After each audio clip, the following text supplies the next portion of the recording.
go. Just as Karl, who's meant to be intro in this podcast, takes the sip as we're going live. Am I not allowed to take a sip of water?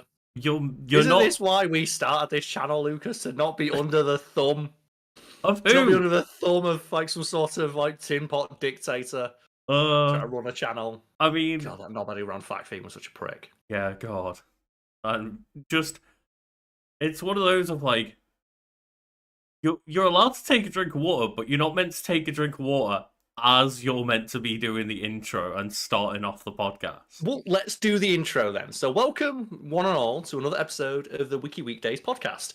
I'm your host for this week, Karl Smallwood, joined as ever by Lucas Holland. Hello there. And this is the ongoing series where myself and my co-host scour the lengths and breadths of the internet to find a wiki on a subject we want to talk about, bring it forward for discussion, and then just see what kind of conversation arises as a result. Okay, take a sip of that water, mate. Go for it. Okay, now you need to down it. Just down all the water in just like one go. A litre of sparkling water in one go. What? Oh, la-dee-da, Mr. Sparkling Water. You're too good for tap water. No, I'm not too good for tap water. I just don't really like it that much. So it encourages me to be healthy and hydrate myself if I get like nice flavored sparkling water. Did you see that thing as well recently? It's just the jokers Americans they get so mad when anyone criticizes the way they live. And it's just someone tweeted about, oh, I just texted my brother that I haven't got any water. And he brought like 3 cases of Costco water to my house. And a genuine question, like I think a lot of Europeans would ask in response to that is, can you not just drink tap water? Yeah. And the Americans just start jumping down people's throat of like, well, tap water tastes like shit. It's like, oh yeah, Americans have really bad infrastructure. I mean, I believe American tap water is not as Real good bad. as ours, yeah. Well, when ours isn't full of shit and can actually It's not be full drank. of shit, and that's thanks Tories for that one. But you know, for the most part, like the British Water Board is incredibly proud of its water, and they do hold competitions every single year to test like the purity and cleanliness of public potable drinking water. And British water generally places quite high. Yeah. To the point where it actually usually has less impurities in it than bottled water. There have been many examples of bottled water brands having more impurities in them than just tap water you get straight from the tap. Yeah, for sure. And like that's the thing is, if it was a case of buying like bottled plain water, I don't really get that other than, you know, if I'm like traveling and I have to like buy some liquid to drink on my travels, like via transport or whatever, I kind of get it then. But like for the house experience, I don't understand buying plain bottled water in a place where you can drink the tap water. There's just like an infinite amount that just flies out of that. Yes, but the Wiki Weekdays podcast, as mentioned, we bring forward a wiki each week. And last week, I brought forward a wiki, and Lucas brought forward a wiki. And your wiki, Lucas, was on? It was video game adaptations, like films based on video games. And mine was on the Marvel character Shadowcat. And your wiki kicked my wiki's ass. Something we know because over on our Discord, which you can find linked below, we have a little competition between ourselves of which wiki won this week, where the folks listening can decide which wiki they thought won. And by win, we don't mean it's the wiki on a subject you're most interested in, but the one you felt brought the best discussion. And I thought our discussion of just Shadowcat like surfing a skyscraper into the Earth's core was pretty interesting, but apparently people just love hearing us shit on just crappy video game adaptations. I really hope they do, Karl. Oh, that might be a hint for something upcoming. But yes, and the other thing we'd like to plug before we move on is our pet of the week. Another thing we like to let our audience vote on is in the Discord. You can find people submitting pictures of their pets. You can join in by joining our Patreon or our Discord. And Patreon to post the pictures and Discord to vote on them. And this week's pet of the week is one that I was hoping would win. It's Skittle. And Skittle is a poisonous dart frog? I don't know what type of frog it is because like there are many different types of frogs. But in my head I was thinking toxic dark frog. It's like the difference between poisonous and toxic. Yeah, the one you're thinking of is poisonous dart frog. Yeah. But I don't know if it is It's a little bright orange poison dart frog. I just forgot the name of the animal for a second, but a little bright orange poison dart frog called Skittle, which is an amazing name for that kind of animal, right? So you look at that, what do I call this tiny little orange creature that hops around? Skittle. Perfect, nailed it. And I believe they said that Skittle yearns for fame, which hopefully Skittle has now achieved enough of. You should feel a kinship with Skittle, like, brightly coloured, like living in a small cage, just like living its life, wanting to be warm and toasty all the time. Why am I living in a cage? I just mean, like, when you're, like, at home, you're snuggled in and you're, like, just watching TV and stuff. Like, you just want to be close and warm. Carl's trying And that's in to your own little trap world. me into a cage, everyone. Help me. That's not what I'm saying. That's definitely not what I'm saying. The thing that I like about poison dart frogs, though, is that in captivity, they're not poisonous. Like, they're one of the most dangerous creatures to handle on planet Earth. Like, just touching them with your bare hands is like you risk death. But when you've just got them in captivity, they're fine. You can handle them, which is weird, right? And that feels like a trap. That feels like someone's trying to trick you into touching it. Yeah, like, that doesn't sound correct. I mean, the thing is, you keep pinning Skittle as a poisonous frog. This is defamation. We don't know that Skittle is poisonous. Let's just say it's just a frog, man. Yeah. Just an orange frog. Cool frog. It's a very cool They frog. are a very pleasing creature. They have a very pleasing shape to them. We have Better and Starlight, the owner of Skittle, in chat right now, who tells us their specific species is a bumblebee dart frog, which is a fucking fantastic name. That is great. The bumblebee dart frog. How can it go? Again, technically, we don't yet know whether that is the owner or someone's just making up Skittles species. Well, it's the on person the with the fly. same name who posted it, so I imagine. Oh, okay. Okay, cool. There we go. But they're like the two things that I'd like to plug from our Discord. But Lucas, there's other things like rumbling. Like the rumblies in our tummies. Oh, no. Like, we yearn for more, right? Because I mentioned the Patreon. Isn't there stuff going over there? There might be some updates going on over on the Patreon, yes. Yeah, tell us about them. Well, I mean, I tell you what, I will get up some images to help us discuss it just briefly one moment while you let us know what the information is. Well, I need the images first. I can't work without my teaching You aids. just start, and I'll get the teaching aids up for you, Carl. Well, over on, if you're listening to this at least within like a day or two of it being released, you can go check our channel and you will see an update video which details and lays out mine and Lucas's plans for Wiki Weekends as a brand, as a channel, as a concept for the next year or so.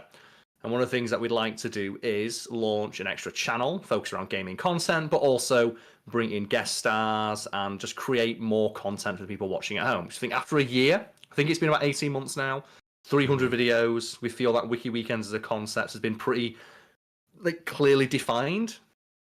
I think so, yeah, and we feel it's like by this point we've got enough content out there and have made enough content and have shown a commitment to creating that content that we feel comfortable enough to launch or soft launch ideas for the next year. Because we don't want to do that thing of hey, we've got big plans for the next 12 months when we've not got 12 months worth of content to show you that we commit to the idea. Mm-hmm. So if you do happen to be a fan of a channel, whether you're a new fan or an older fan, if you've been following us since the beginning or earlier the days, they're the ideas for the next year. That's what we're hoping to get done over the next year with, a little bit of fan support. I understand that most people aren't going to really be able to see the actual details on these images, but we've put them over on the Patreon link, to which you can find in the description of the podcast. And yes, we've just set out some goals where we want to get podcast guests if we can, but we want to be able to pay podcast guests, for example. So a bit of extra funding would help with making sure that we can afford to do that. And then we, as Carl mentioned, want to launch a gaming channel, but then also want to make extra content for said gaming channel. And just all of these things cost time, which inevitably costs money in the sense of we could be doing other things that earn us money if we weren't earning money making that content. So we kind of need to just justify it, as is life. And it's that thing of the actual upload schedule for the channel as this now will not change. You'll still be able to tune into this podcast each and every week and give it a listen. But at the moment, for both of us, it's a part-time gig. I would like for it to be a full-time gig. I would very much enjoy if this was something we could commit to full-time. But just the reality of the situation is that it can't be that for either of us right now. We'd like it to be. Mm-hmm. And we try to be as transparent and open as we can of this is what it would require for us to get to that point. Mm-hmm. But otherwise, just, next year or so, that's the plans. Or hopefully, part of the plan. Yeah, and we know that things are just going to be kind of slowly updating over time as we eventually, hopefully, meet some of those goals. And we'll keep people in the loop as and when those happen. But one of the new updates to the Patreon, as well as we've got 2 new tiers, including a tier where you can see right above me. We've got a special thanks to Thorn in My Side and the Great Janitor for joining the $10 tier of getting your name in the podcast. Did they choose to be above you, or did they just not like me? To clarify, this feels like a divorce. I was gonna make like the kids like Lucas more. He's the fun dad. No, I was just gonna make things a bit fancier and make it like, you know, some kind of like looping video where the names like go one by one or something. But I have been quite ill today. I'm like progressively just getting like more sick and tired as the day goes on. And I mean that in a literal sense, not like hyperbole. Just I had to have a long nap earlier today when I was planning on doing this kind of stuff. So just hopefully in the future I'll like update it to make it look a bit more fancy and maybe like offset the Wiki Weekends and the special thanks so that they're a bit more balanced and stuff so like that. I don't look as lonely on my side of the screen. I've only got half a skittle. I've got half a frog and no support from my fans. What's going on there? It's because I'm the one giving the special thanks. I'm technically, I mean, I'm the one who made the edit, right? So technically, I'm the one giving the special thanks. Well, you know what? I'm gonna steal one of our fans because we've got a super chat, and it's from. I want to read this name out: Smitty Werber Jaegerman Jensen. That's an excellent. He name. was number 1. As the super chat, Holy Guacamole, caught you guys live. Hope it's all is well, Kings. All is well, except for Lucas. Apparently, getting all the fans in the Wiki Weekends divorce.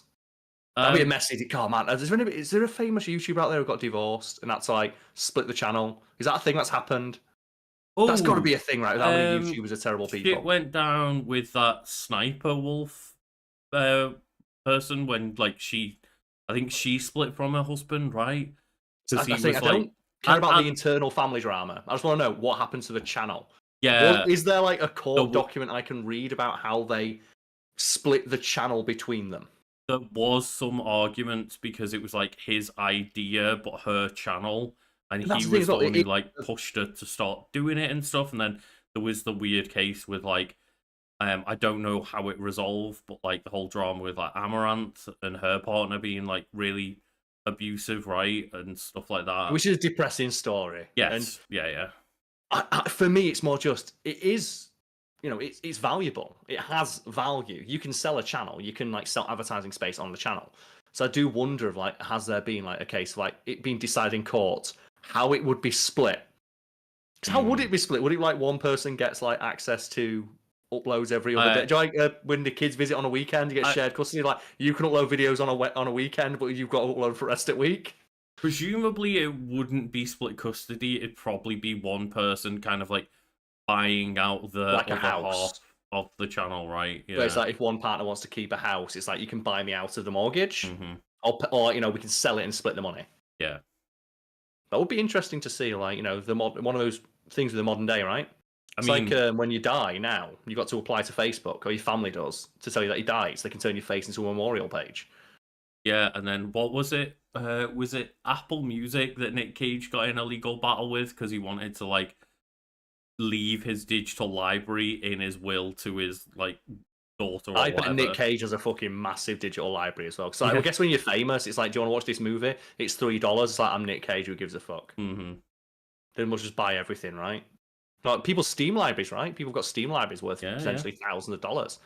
Like this is weird as well because this is the kind of stuff that crypto and like I forget what they're called now. What are those shitty NFTs images called? I forgot what they were called because I've not thought about them in that long. Because no one's talked about them in like a year. No one cares. But people do care about their Steam library because it has actual tangible value, even though technically it's not a thing you can have in your hands, right?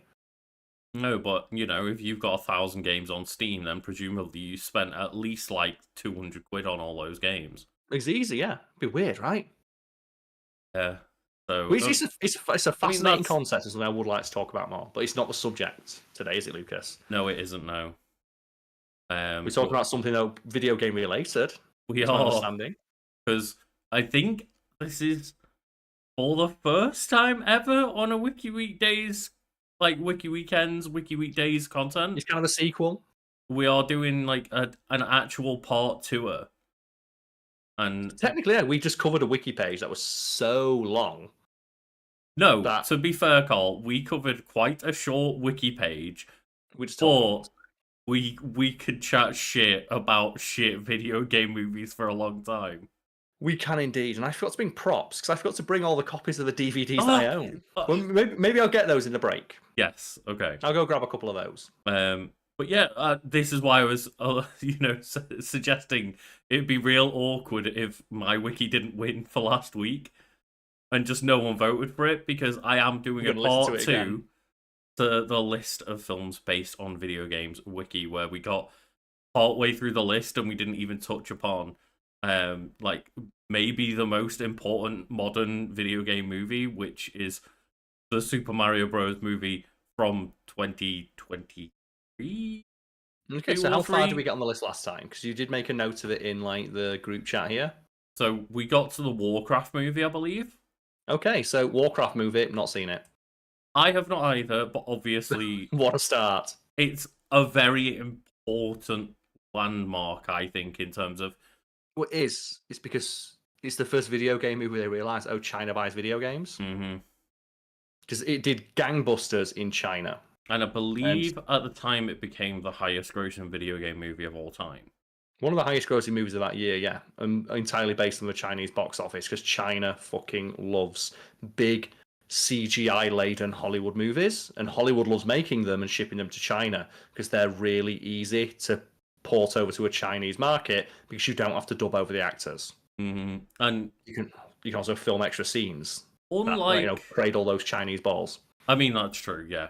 Unlike Prince of Persia: The Sands of Time, which was the previous title holder of like the top earning video game movie. It's so sad, right? That stuff. Yeah. What do you think Jake Gyllenhaal did though when he went in and went, okay, who's the character I'm playing? No. It's like he's called the Prince of Persia. Yeah. It's like, okay, where's he from? Oh, he's from like, Persia. Okay. And Jake Gyllenhaal just like looks at his hands and is like, what colour is his skin? That doesn't matter. It probably does for a character called the Prince of Persia. Yeah. He's not called like the Prince of the West Coast. Oh god. I'm not sure where Jake Gyllenhaal is from. I just took a stab. He's either from the East or the West, right? Actually, no. I think Jake Gyllenhaal is he's Canadian. That's Ryan Gosling. Do you want to check? I always get confused between Gyllenhaal and Gosling. The way that you say Gyllenhaal and not Gyllenhaal throws me off, but I wouldn't be able to actually tell you which one is definitely correct. But I've heard it pronounced both ways. Right, yeah. That's the problem of I've heard it pronounced both ways, and he usually, being a very charismatic and handsome man, does not correct people when they pronounce it the wrong way. He just smiles politely and nods along. But he's an American actor, so he's American, and he was born into the Gyllenhaal family. Yes, with at least two famous actors, right? Like as a family crest.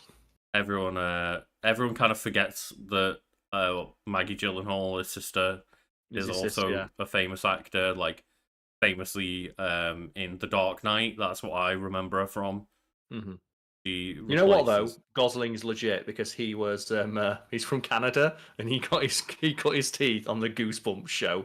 Oh, did he? Yeah, he's on because Goosebumps was filmed in Canada for tax breaks, and every now and again, baby Ryan Gosling turns up. He's literally the little Gosling. He's like a little goose. He is a little Gosling. To Ryan Goose. When's he gonna become like Big Ryan Goose?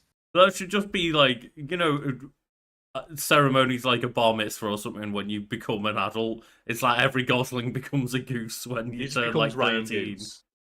So do you see it with like that, like the Italian chef, like Gino Di Campo, changed his name to Gino Di Sheffield for a piss take and didn't realise it was a real thing. He thought he was doing it for a show. It's like, no, you actually changed your name to like Gino Di Sheffield. It's like, for fuck's sake, doesn't change it back.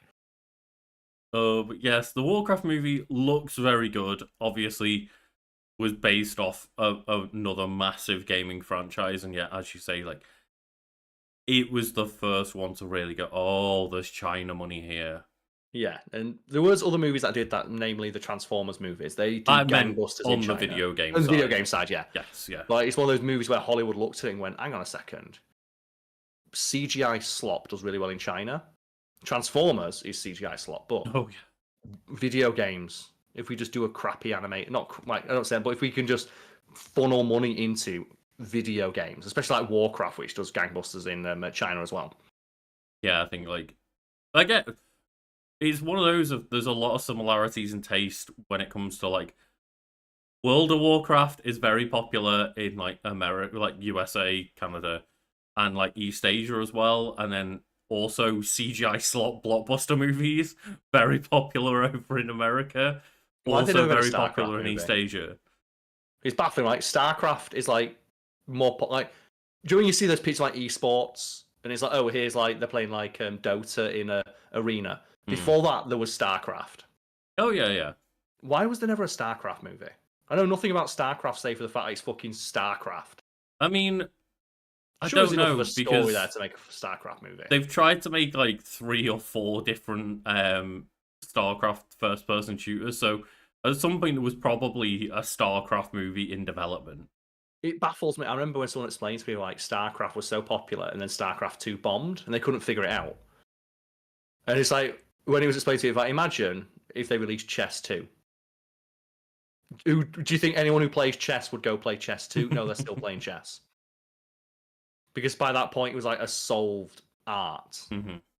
It's like in League of Legends, right? They don't change the shape of the map, they just change the way it looks. Because by this point it's like an art, like it's a solved science of how to like traverse that map, and any changes to it would be catastrophic for the player base. Oh right, okay, yeah. I mean that does make sense. Because I think in like Pokemon Unite they do have different maps, right? But they have some like the mini games and stuff, roughly but like 3 lanes still, but there's some little bits here and there that change in the every now and again, the yeah, map they'll design. like it is baby's first MOBA. They'll shift around like placements and stuff, but the actual overall size of the map rarely, if ever, And changes. that's why I refer to Pokemon Unite, because it's A, I love Pokemon, obviously, as people probably know at this point, but B, just it's a real simple MOBA. And, you know, me, you, and a couple of other friends all like Pokemon. It was free to play, and it was a simple game. So our friend who was really into Dota was just like, don't worry, I've got you guys, I'm going to get the carry. So remember, like with League of Legends, I asked my ex about this because she was really into it. I went, "Do they ever change the size of the map?" And she went, "Do they ever change the size of the football field?" I went, "That makes sense." As soon as she slayed out that, I went, "That's." So why don't they ever change up the map? Have they ever changed the size of a football field or a swimming pool? No. Mm, Why would they? And if they did, every player would boycott it. yeah, it's just, it makes sense, but when you're used to other video games, right, where it's like, Yeah. well, why, you know, you wouldn't say that about Halo. Although, to be fair, Halo, they do bring back the same map, right? They They do bring back like keep, the variation. Blood Gulch always has like a variation. They always bring back Valhalla. yeah, which is fair. There is variations on fan favorites that keep getting brought back, but it's not like they're not still adding Oh, a of course, dozen yeah. new maps every single game and And forge usually that's maps to and accommodate new mechanics, right? Because if you played on, so I've noticed I've been playing Black Ops 6 recently, is that they've put a lot of older style maps, like they've just done the reskins of old Call of Duty maps, but they don't work because in that game you can sprint in every direction simultaneously, yeah. and the smaller maps just don't work because you're too fast. It's like I'm pretty sure the like amount that I've seen people dive in that game that you could probably just dive across half of Nuketown in one go. Apparently, in the game, there is a limit to the amount of time you can sprint for. I've never seen it because I've never been alive for more than 45 seconds. It's one of those though, of that's why I enjoy playing PvP games is to get stuck in, right? And Yeah, I understand. that's why Call of Duty's on my list. Yeah, and it's why I do like playing some Destiny PvP when I'm in the right mood for it, because it's a game where you can just get stuck in, respawn pretty quickly, just get right back into the thick of it, and just rinse and repeat. Whereas I'm not really the biggest fan of like, oh well, you know, do you want to play Battlefield where it's gonna Gotta take run for like 45 10 minutes to get into another firefight, or a lot of battle royales, right? You spend 10-15 minutes wandering around the map, getting equipment, barely seeing anyone else, and then you just get annihilated by the first person you see. And it's like, oh, wait 10 minutes for another match. It's like, no, thank you. I've got limited free time. I'm not spending it running around a virtual field. But yeah, go on. Tell me about the Warcraft movies. Anything to say about it besides it's the Warcraft movie? I Any mean, like special notes on the Wikipedia page? well, this is just a list of movies, so Okay, I thought you'd have like budget or something there. You mentioned it's the highest grossing one, right? Has it got the budget there for you? I mean, I can click on each individual movie, but we might be doing a part 3 if I do that for every single Okay. film. Well, you just mentioned it was like the highest grossing It one, so I was. was It curious had. about the grand total. It I'll had. look it up. We should be up No, next one. well, I've got the blue link to click right Blue here, links. Carl. I'm doing my wikis, okay?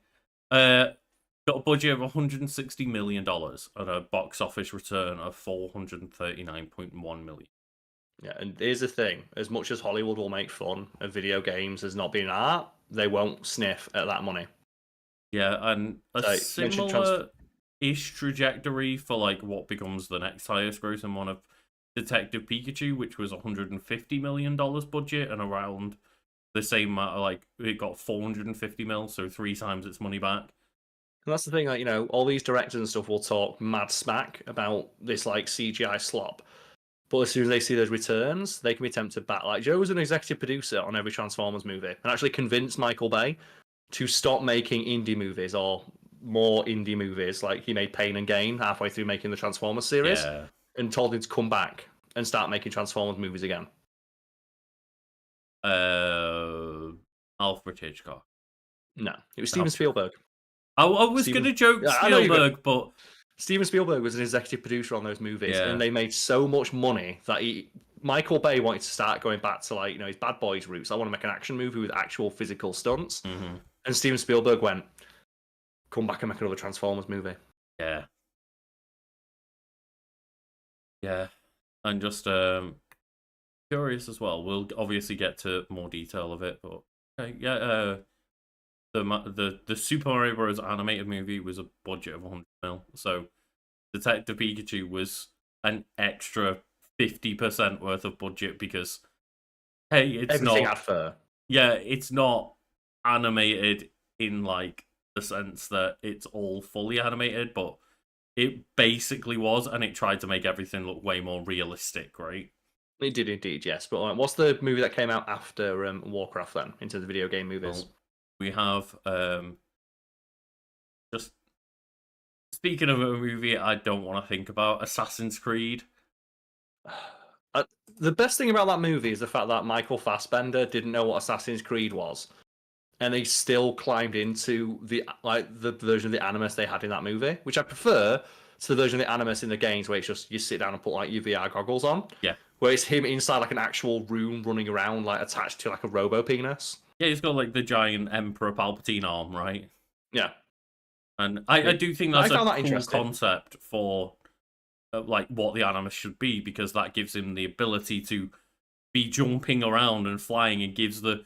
When they talk about, oh, well, you'll learn how to be like an assassin via the Animus over time, because, Desmond's played as Ezio for like an eternity, and it's like you have that knowledge, but your body, you're still not... Are you physically strong enough? Do you have the reaction speed? You've been lying in a sleep deprivation chamber, essentially not doing anything. Like, how does your body get muscle memory for any of that shit?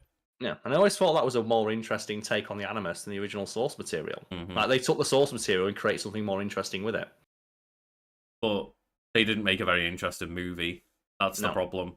The Animus looked very cool. The rest of the movie was just like, there. It's the same problem they have with every Assassin's Creed game of stop hinging your story on shit from actual history.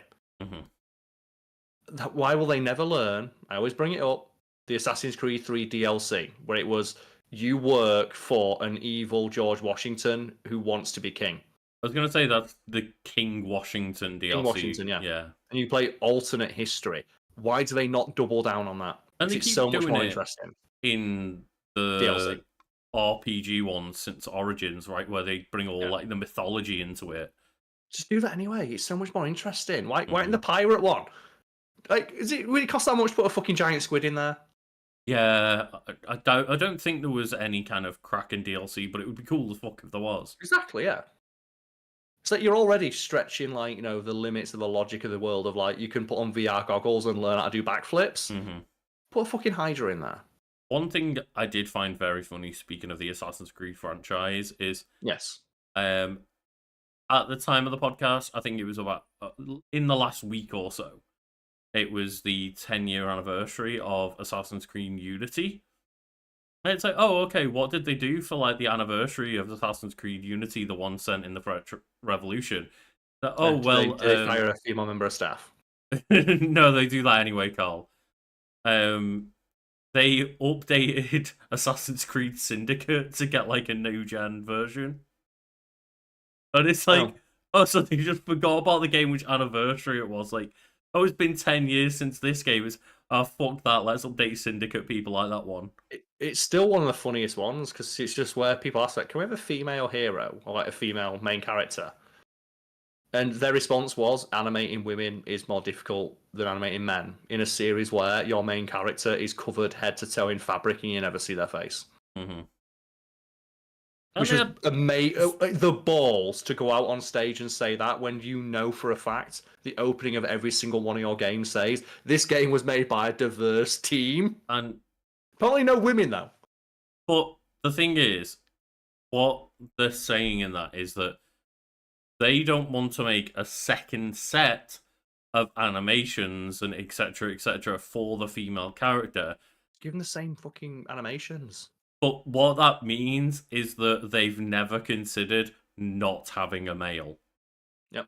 Because the implication there is, well, we'd have to make a second set of animations because naturally the male character's already in the game.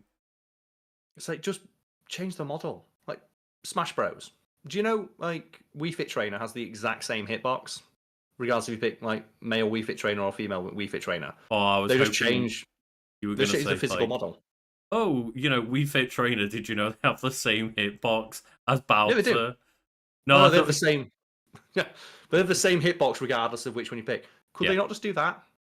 Apparently not. But also, especially it's like that's what made it so funny. It's a game where your character is wearing a hood. Yeah. In every scene they're in. And you know, it's one of those. These next couple of movies are all decent and did a decent amount in the box office. So we are getting to a point where people are going out to watch video game movies. We got Resident Evil, video game movies, like the final movies, chapter. Right? Well, we do as well as like the Die Hard sequels, I imagine, like the bad ones. I think probably better. Well, that kind of tone, right? Of like no one really gives a no one expects much of like the Resident Evil movies. Yeah, like Resident Evil, the final chapter at this point, it's like it earned $312 million in the box office, but still one of my favorite endings. It's called Resident Evil, the final chapter. It ends with Alice stood on the White House roof with a machine gun saying, "My story's just started." The last line is my story. It's like you've just had 7 straight movies. I wonder of your story. So Resident Evil: Welcome to Raccoon City. That was the reboot movie. Okay, yeah. I was like, straight to Netflix one, which fucking sucked. Yeah. How hard is it to make a zombie movie? Well, they weren't making zombie movies by the end of it. They were making action films. Just get a dude with floppy hair who can do backflips and put him in a police outfit. But I don't know. I kind of respect the movies for having their own characters, though. Well, they keep all the Resident Evil ones with like Alice in. Every movie they have a cameo from a game character. Well, wearing, that's where I a dislike game-accurate outfit, but it doesn't make sense to the world they've built. Where, like, Jill turns up wearing her outfit from Resident Evil 3, but it doesn't match the universe when everyone else is wearing, like, black tactical leather. No, true. Like, I respect the part where they commit to having their own characters, but then it does ruin it when it's, oh, but Wesker's in it and Chris shows up when it's, okay, sure. But either tell your own story in the universe using it as a launching off point, a la Silent Hill, or retell the story from one of the games and, you know, alter it to suit the medium. Yeah. I don't need to see, like, you know, half an hour of someone pushing around a statue inside a police station to solve a puzzle. I would like to see how they do that, though. They'd probably have someone. It'd be like there'd be an Easter egg, right? They'd find a key and they'd have that statue in the background, or like there'd be a joke about it, right? Of check, like, where do you think you'd find it? Under a statue? Oh, what do you expect me to do? Push that statue and a door opens. It gives off like the same hypothetical. same energy as the what did you expect? Yellow spandex. Like, Although I think they could probably get away with it if they like, if they did it in that jokey way, mhm. right? If like you could just have an Easter egg like in the Doom movie, where like they randomly they could pick a key card up and of course they find the blue key card. Yeah, and just it's always weird to kind of try and find ways to actually emulate the video game part of a video game in an action movie. But Doom's a great example of actually having that first person shoot a little. It's just a shame it looks so bad, right? Because it's so stiff.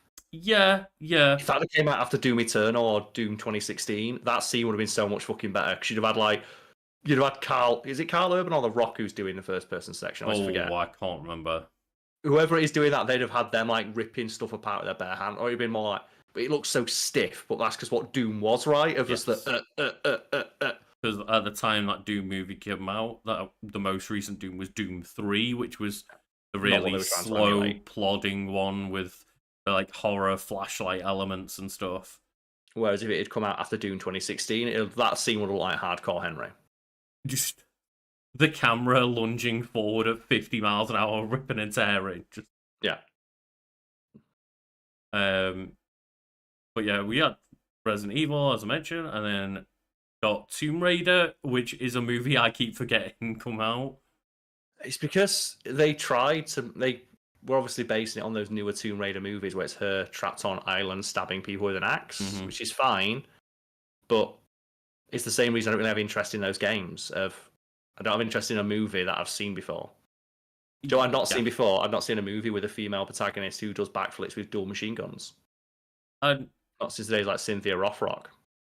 I like the video game reboot in, a sense. I did enjoy that first game, but you like crafting, like strapping those deer penises to your shotgun for extra headshot damage.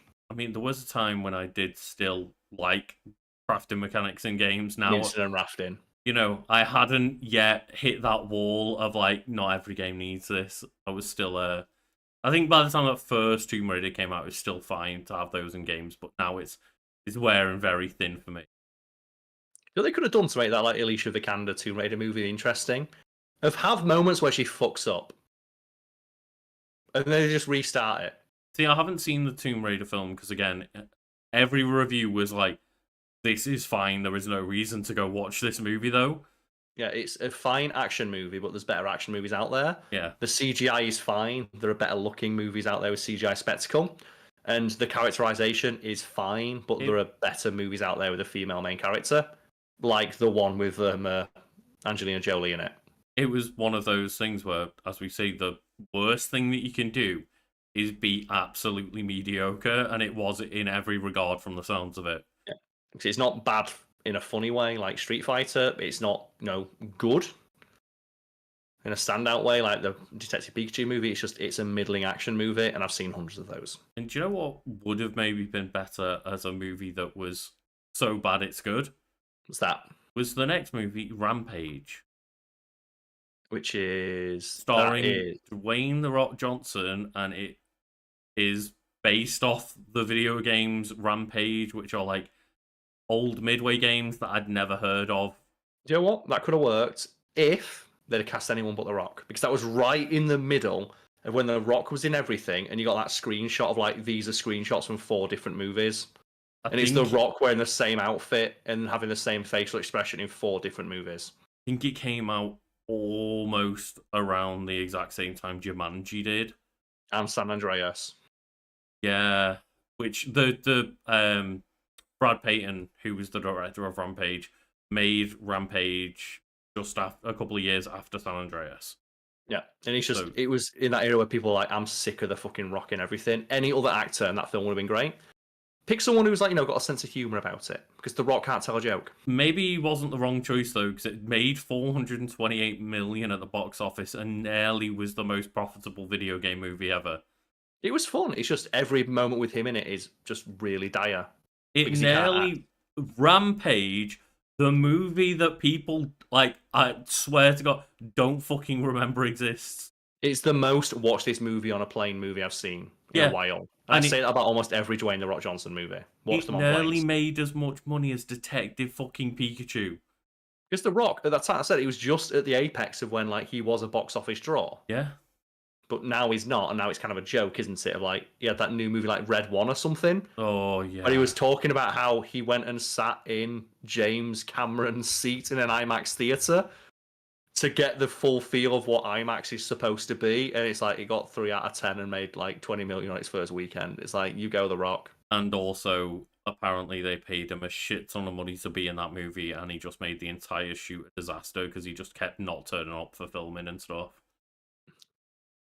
Yay! Is that apparently else?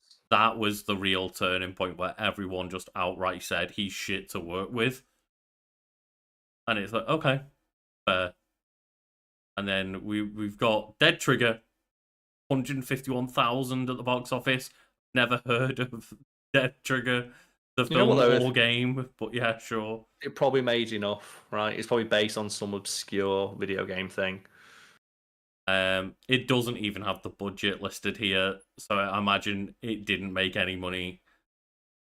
It was a limited release through video on demand in US May 3rd, 2019 by Saban Films and was widely panned by critics. Got Dolph Lundgren in it. Oh, sign of quality. Yeah, a very timely star.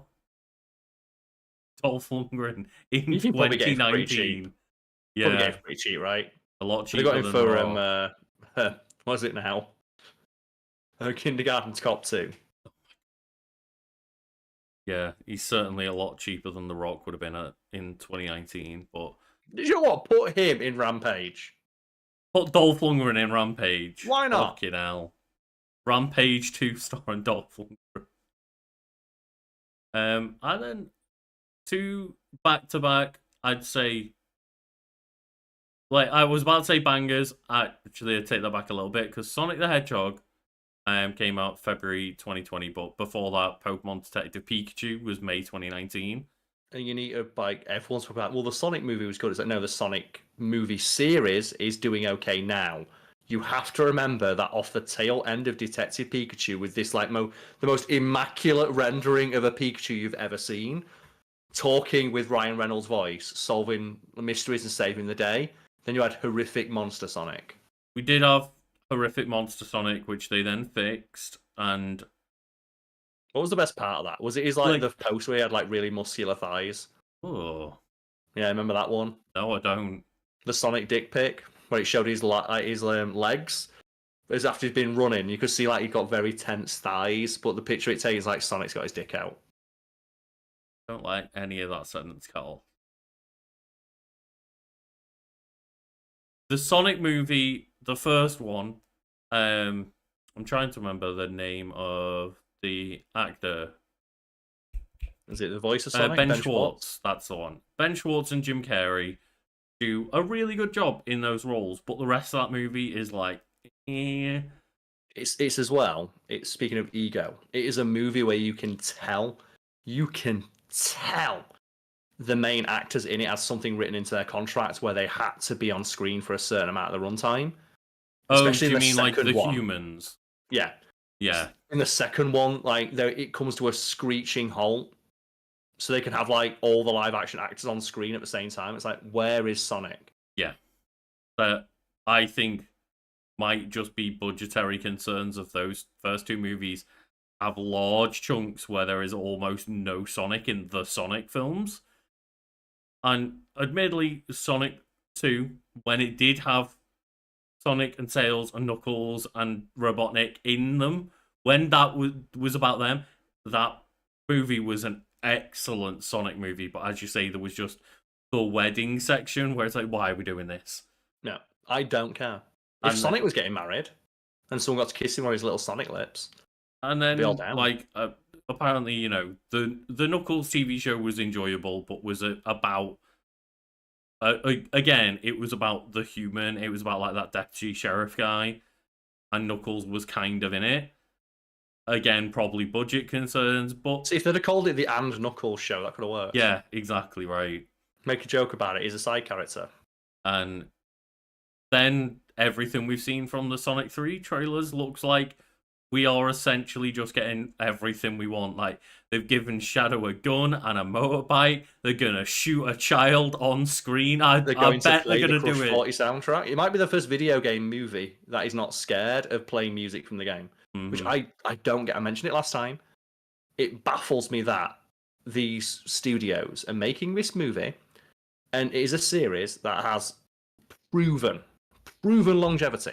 Like with Sonic, it has been an established, proven brand for 30 straight years. So much so, they're making a fucking movie out of it, and they don't play the music from the games.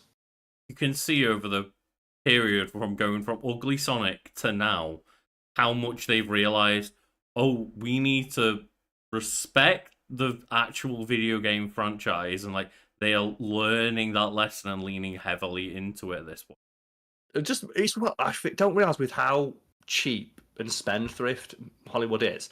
So how much does it cost to pay Bruno Mars for one of his songs? Well, quite a bit. How much does it cost us to pay the person who didn't actually get paid the first time and doesn't need to be credited for writing the Sonic 1 soundtrack? Yeah, it's like Nintendo Music, that app that Nintendo put out for NSO members. Like, people opened up that app and were like, there's no credits for any of these songs. Like, literally every single artist in every single one of these soundtracks, which you said are notable enough to put on this music app, no one gets credit for any of it. Yeah, which must be really cheap to buy for a movie. It would be spectacularly cheap in comparison to the licensed soundtracks they keep putting in these things. And do you know what? The licensed soundtrack we mentioned last week, they age poorly. Joe doesn't age poorly. The music that has been recognizable to multiple generations for almost, over a quarter of a century at this point for some brands, nearly half a century for others.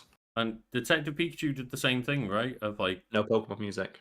They did have that opening segment where they show off like him learning to become a trainer and like capture the Pokemon to begin with, and there were allusions to the soundtrack, but they didn't just use Pokemon. Why not put music. it in? It's so stupid. It's like, ooh, we're gonna bank on the nostalgia for the Pokemon franchise to get people, let's get some bums on seats. And why don't you play the music then? And it's like the one that gets me, not Transformers, sorry, the Power Rangers movie, where they play the Power Rangers theme song for 4 seconds. So why do you think people are watching this? Strange. And like, I was double checking what the music was for like Detective Pikachu. So we get all the soundtrack, and like, yeah, it was just almost entirely just licensed music and soundtrack and stuff like that. And it's like, it features an original singer by Kyoko and Rita Ora. I love she's my favorite Pokemon. Yeah, and it does use Junichi Masuda's Red and Blue theme for the end credits, which is often what happens, right? Is that just throw one of the actual songs in the end credits, no one will watch it anyway. Yeah. It's genuinely fascinating that they don't do it, and I want to know why. Like, Honest Boys and also collaborated with Lil Uzi Vert to make another song for the film called Electricity, and the soundtrack was produced by Pharrell Williams. And it's like, or maybe the song was produced by Pharrell Williams. It's, again, why are we not just using the actual...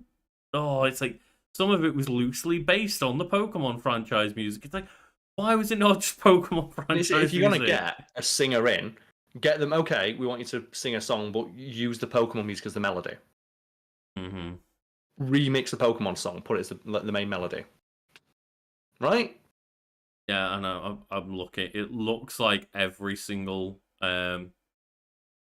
like song as part of the score. It's things like Mewtwo Awakes, Catching a Cubone, Bad News, and none of it is like, an actual theme that I recognize from any of the Pokemon soundtracks. Yeah. So remember when Final Fantasy, like Advent Children came out, and when Sephiroth rocks up, they play fucking One Winged Angel? Yeah, can you imagine? What's he gonna play when, like, Oh, we've got the main villain. Sephiroth turns up. What song should we play? Well, how about his theme song? Right? I mean, I do, because we've taken a little while with like this. I do want to get to the animated section, and Go for it. let's start with the first animated film on this list, which is Final fucking Fantasy, but it's The Spirits Within. Which is, again, it sucks. It's not good. It's only worth mentioning in terms of the quality of its visuals and the actual literal groundbreaking technology they developed to get hair follicles to stay in place on a character's head. Yeah, it was just super groundbreaking, and it was very expensive, and it was very not Final Fantasy in terms of its world and its writing, and it written by Sakaguchi, it says here. But So fun to watch as well. Look at the characters in the background. Like, really concentrate on every character in the background. And it's like, right. those some video game ass looking NPCs. It was, yeah, story was based. Story was done by Hironobu Sakaguchi, as was, they were director, they were producer. It was based on Final Fantasy, which, guess what, is by Hironobu Sakaguchi. Like, sounds like that guy just really liked this movie, but he wasn't writing for Square. no, that's what I mean. It's like Sakaguchi's like the Final Fantasy guy. Oh my god! Look at the cast. Ming-Na Wen, Alec Baldwin, James Woods, Donald Sutherland, Ving Rhames, and Steve Buscemi. Yeah. And then Perry Gilpin coming in at the end, aka Roz from Frasier. Oh, nice. Like, yeah, this is like Mr. Final Fantasy with a lot of money, a budget of like $137 million, a stat cast, just everything you could possibly hope for this to go right, and it all went so wrong. Again, just what a mediocre film that they made. Yeah. Oh, I'll tell you one thing though.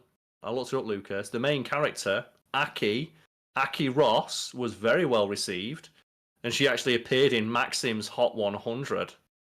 Oh, Because you know what I think when I think a strong female character is one that the director just modelled to have massive tits and put a picture of in Maxim.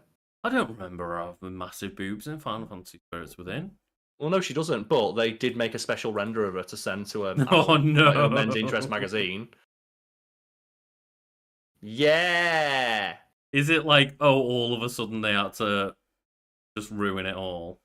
Oh yeah, it's like with Lightning, right? Where Lightning is a cool, interesting character where she's like designed like a soldier, has a cool weapon, is like fairly stoic, similar to she's basically a male protagonist. She's in how stoic she is. But then for the second one, we've got to play dress up. Yeah, we've got to play dress up. We've got to let her get. She's got to be all flirtatious, even though it completely goes against her characterization. I mean, it was the third one that they did that, but yes, yeah, like just the one where they made her like not have emotions because she was like a force sent from God and not allowed to have emotions because that would get in the way of like a objective or something. It's sure. Like, great. Not only are we gonna like automatically make our female character just play dress up, we also have to, in canon, make an excuse for why she can't have emotions. Yeah, and then also just like get her tits out. Like I said, like Aki, Yeah. they created a character Aki Ross. They got Ming-Na Wen in to voice her. Like she's very, very no nonsense, very buttoned up, literally. So we've got to get her naked. Gonna, for example, like put both images on screen for people. Is this like the image of her like in the film, and this is like the Maxim one that they? I'm gonna do the comparison for folks, yes, so that people can understand what we're seeing here. Yeah, of like this is what she looked like in the film. This is what they did with the advertising.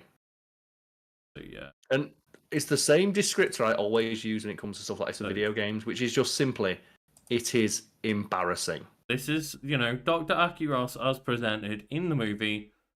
I'm not sure if this is a direct like capture from the film or not, but this is what she looks like in the movie. You know what? Pretty decent character design. There's no overtly sexualized elements to her character. She's not even got a low cut top. She's not even got like the thing you'd expect to see of like a low cut top, right? So she's literally got like her top button open kind of vibes, like barely showing any skin at all. And then we get the loveliness that is just, as you say, what they sent into fucking Maxim of like, oh, we put her in a bikini now. And the thing is, as well, you know that because that's not how she dresses in the film. They had to make that render special, right? And that's what makes it like, oh, for fuck's sake. Yeah, I did not know that, and that's very frustrating. But, okay, sure. And that was 2001, so that was the vibes at the time, right? Thankfully, things are a lot better for women now. Bit maybe, depending on your country. Like It's not been a great year for women over in the USA right now. I can't think of like anything in regards to video games where women like get the short end of a stick. Well, I'm joking. This is like that's no, big no, sarcasm. no. I was about to be like, well, at least Stellar Blade got nominated for one of the games of the year, right? It's like, no, they didn't. No, I forgot they didn't. Like, it's that bastion of female representation. No, I was gonna joke that like, oh, now they get to be like sexy and recognized. No. I saw an amazing thing about that. Someone's breaking down like, Joe, when weird right wing dudes complain about like female character designs not being realistic. Yeah. They'll say, like, for example, they make fun of Aloy for like, oh, she looks weird or what have you. Oh, like Aloy's got hair on her face. Is she a man? It's like the character from Stellar Blade is a robot with robot eyes, and she wears glasses. You don't know where they got eyes from. They could have harvested the eyes from a partly blind person, right? Because you know that thing like, oh, the character design makes no sense. It's like the thing they're gooning over is a robot that wears glasses. And our next Final Fantasy film here, Carl, can you guess what this one is? Oh, it's Advent Children, right? It is Advent Children. Yes! Not a good movie either, but at least... It's terrible. The story is complete nonsense. I don't care what anyone says. It's only worth watching as a fan of Final Fantasy VII. At least they make it more memorable of like, look at these cool, dumb anime fights. Also, never forget they got, let's just double check the voice actor, because who do they get to do Sephiroth? Yeah, George Newbern. Wait, no. I thought it was like they got the guy from... When is it they got the guy from NSYNC to voice Sephiroth? Wait, what? Yeah, I thought it was like when they got him to doing this one. Let's have a look. I'm pretty sure there's one like project where the voice actor for Sephiroth is the guy from NSYNC. It's not this one apparently. It's just some dude who's like just a professional voice actor. Yeah, Lance Bass. But when was he voiced by Lance Bass? Oh, was that Kingdom Hearts? Maybe it was in Kingdom Hearts, yeah. But like, yeah, in one of the games or things with Sephiroth, like the voice actor is Lance Bass from NSYNC.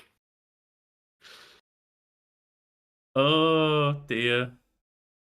Yeah. But either way, yeah, it's the story is complete and utter fucking nonsense. It makes no sense. But they do give Cloud the new sword that splits into 7 swords, and he does the Omni Slash Mark II, and it's fucking sick. when like as stupid as it is, when Cloud does the Omni Slash Mark II and he throws his sword into the air and it splits into 7 swords, I don't care. I don't care how dumb it is. That's rad as shit. And that's the thing, isn't it? Of just again, Advent Children just kind of leans into the fuck it. It didn't even go to theaters or anything. It was this one's for the fans. This is just for fans who want to see Cloud and Sephiroth kiss. I mean, fight. Yeah, it's like we got to come up with the most convoluted ass explanation for how we bring Sephiroth back. It's not the most convoluted anymore, Carl. It's not anymore, no. But just the fact as well, it's like we're going to bring in 3 characters who look exactly like Sephiroth, who fight like him, and then randomly think, okay, that's close enough. It's like, no, then Sephiroth comes back because fuck you. And his theme song starts playing. And like Final Fantasy VII's got a weird story and narrative, but like all Final Fantasy games do, yeah. All the Final Fantasy VII spin-offs it's so wild. Like between Advent Children, Dirge of Cerberus, and the other one, which one's the other one? Crisis Core. Crisis Core is like They took the already insane story of Final Fantasy VII and just turned it up to like fucking 33. I still contend the absolute best bit of that movie is where just like Bahamut is gonna just 9/11 all of like Midgar. And it's like, well, we need to send Cloud up to get him. And to get Cloud up that high, all of the members of his party throw him. And just everyone throws him just a little bit higher. And the final one is like Tifa does like a backflip up throw to get him into the air. But as he goes through like Bahamut's like mega flare, the hand of Aerith reaches down and throws him a little bit further. And I love that trope. Definitely, they at very least, it might have been stolen from something else, but they've seen One Piece. They know what they're doing. It's anime as fuck, right?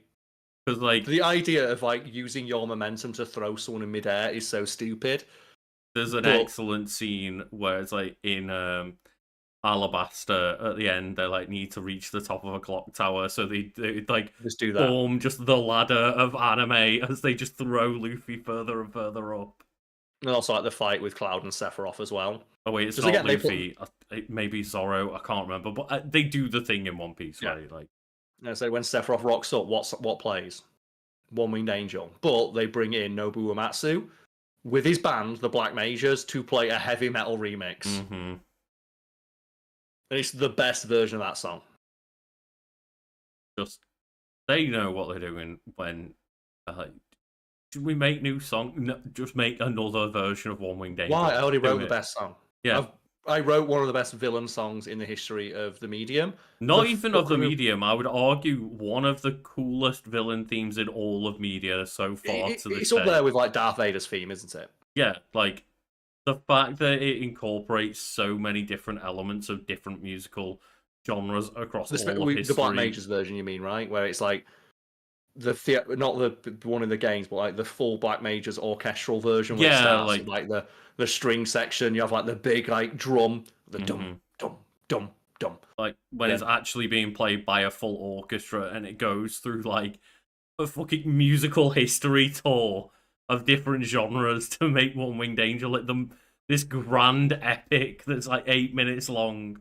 Is there anything better though when it gets to the point where there's the heavy metal guitar kicks in and it's like the dun dun dun dun dun dun dun, and you think, okay, it's gonna kick off, but then like the Latin singing comes in. It's like, why is that the coolest combination of things of the thundering heavy metal riff with just people singing in an orchestral choir, just screaming Sephiroth and just Latin. Oh god! It's like one of those genres that you think, how does it not exist more? Right? It's like when you listen to baby metal, and it's like this is such an interesting mixture of like heavy metal with like I'm not sure, the J-pop, I suppose. I guess that's the closest thing. I know the combination is like now kind of referred to as like kawaii metal. Kawaii metal. I can't remember how to pronounce that word, but just like the idea of like you listen to it and go, why does I've never heard anything like this. Yeah, why do more people not do it? And there are a small creeping of bands that are beginning. It's a subgenre, right? Now, or a micro genre, I suppose. Mm-hmm. But yeah, I'm not saying that they were definitely the first, but they were certainly the first to pop off. Big one, right? Mm-hmm. It's like, then you think, why are there not more bands who do what like the Black Mages is? It probably costs a fucking fortune of a full orchestra every show. Why doesn't everyone just write One Winged Angel? It can't be that hard, right? Maybe. The closest I could think of would be like Rhapsody of Fire, who occasionally play with a full band. Like they're like symphonic metal. And they occasionally have like big orchestral pieces. Yeah, fair. And just this is kind of what I wish they would be able to do more of at the Game Awards, is rather than it being like, fuck it, we've got 90 seconds to give to this orchestra doing a massive like melody of all these pieces. Just dedicate like half an hour to giving this orchestra all of the cool music of the year. Well, the thing about the Game Awards as well is, like, when they highlight the actual level of technical skill on stage, like that dude who plays the flute that everyone likes, right? The flute guy. When I looked him up and it's like, oh, he's one of the most talented flautists on planet Earth. Like, he's the guy who did like the Dune soundtrack. When they're doing the soundtrack for Dune, they brought that guy in as a consultant because he's a world-renowned expert on like instruments that literally only he can play. Like, there's instruments that were invented for him to play. And they have him on stage for like 12 seconds. Yeah. So I want to see more from this dude. They're like, hey, flute guy. Anyway, moving on. Yeah, here's a trailer for Fortnite. I get it. They've got. Come on. Go on, what's more animated movies? Yeah, I'm just. It's all downhill now. Like, I haven't got much to say about the Resident Evil ones, the CGI ones. Yeah, they're worth watching if you watch the compilations of Leon fighting. That's the thing. I love the highlights of those movies. I've watched a couple of them, and they're not good movies, but they do have some excellent moments where just people like Leon Kennedy just kick all of the ass in the world. Well, the one thing I like about it is when it highlights what would it be like if a highly trained special forces agent with a decade of training and the best equipment available went against an opposing force of fucking idiots who walked in a straight line. It would be a complete slaughter, right? Yeah. It's like you can tell me that Leon could shoot 100 zombies. When you see him shoot 100 zombies in one of those cutscenes, like not cutscenes, but one of those moments, like, oh, that's what it'd be like. Like when you see like him and Chris, and it's just sport for them. Yeah. And the first one was Degeneration, which, yeah, again, was fine. Made a little bit of money at the worldwide box office, like a few hundred They make more 1,000. money every time. Resident Evil Damnation came out 4 years later, 2.3 million in the box office, which I'm sure is like fine for them. It probably made more on DVD sales, right? Yeah, that's the main point, is like DVD, and then more the home recently is like streaming and stuff. But notably 100% on Rotten Tomatoes, because it's just got 5 reviews. And if you want to see just some Resident Evil action, they're the kind of things you go watch. I think Damnation's the one where it has possibly the funniest fucking like just moment. It's not supposed to be funny, but it is. And it's I think it's Chris or Leon fighting some giant BOW, and there's someone with a railgun. So Leon, move out of the way. I've charged the railgun. They shoot it, and they miss. And they zoom out, and it shows it going through a building, and it just 9/11's like 6 buildings in a row. And they just look and go, "Oh shit, I missed!" And it's like, "What?" And you think, "Oh no, they work for Umbrella. Umbrella nukes a city every fucking game. Yeah. Like they give a shit. Collateral damage is not in the forefront of their mind." Then we've got a movie that I didn't know existed. There was a Heavenly Sword movie that came out in 2014. They really thought that was going to be a thing, right? Ooh, they thought Heavenly Sword was going to be up there with God of War. But like, Heavenly Sword came out in 2007. So it took them 7 years to make a movie that no one's ever fucking watched, based off a game that no one's ever played. Was Heavenly Sword the most obvious rip-off of God of War? Because I know there's a lot of games that tried to ape God of War, and I think Dante's Inferno is up there in terms of like how closely it aped the gameplay and the tone. But the fact that Heavenly Sword's main character had 2 swords. I think Dante's Inferno was trying to eat a bit more of DMC's pie, right? Whereas Heavenly Sword... He was trying to do both. He was trying to have a bit of both. He was trying to go for like the tone and gameplay of God of War. Well, that's what I mean. Like the character action elements of Devil May Cry. It was trying to do more Devil May Cry than Heavenly Sword was, which was just trying to do God of War, really. Why have we never had a God of War movie? It cost a fucking fortune, right? I believe they've just scrapped and like restarted the entire project of the like God of War TV show they're making, because they were like, this isn't going well. It's gonna cost so much money. Yeah, it's gonna cost so much money to make that TV show. Unless I guess Spartacus existed. Spartacus was a show. Yeah, and the big historical dramas do get made, and they do tend to get big budgets. Game of Thrones, it's not actual history, but it's still like set in, like a version of history. Fantasy world, yeah. Fantasy history. Like, hey, that Lord of the Rings show got $1 billion on it, right? Yeah, but that was like the most expensive fucking thing ever made. God of War is one of the most popular video games ever made. I could see it getting like a similar treatment. Yeah, and like I can see it being reasonable if they do it based on the more modern ones, because they're mostly people talking to each other.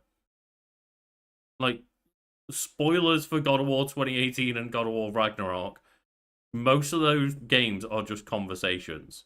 Yeah, I can see it working. Not a problem, it's not a critique, just an observation. I'm just wondering why it's never been tried before.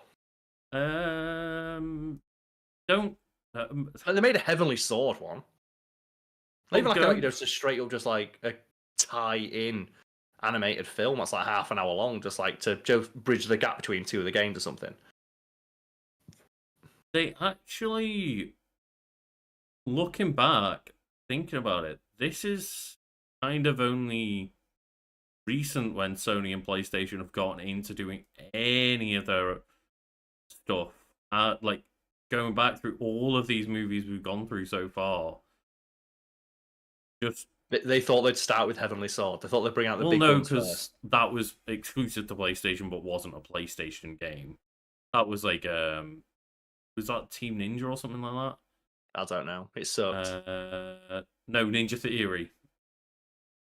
So like, yeah, it's one of those of it's not like a PlayStation IP, I don't think. But yeah, then they got it with Ratchet and Clank, and that was their first. Heavenly Sword might be, but Ratchet and Clank is definitely a PlayStation IP.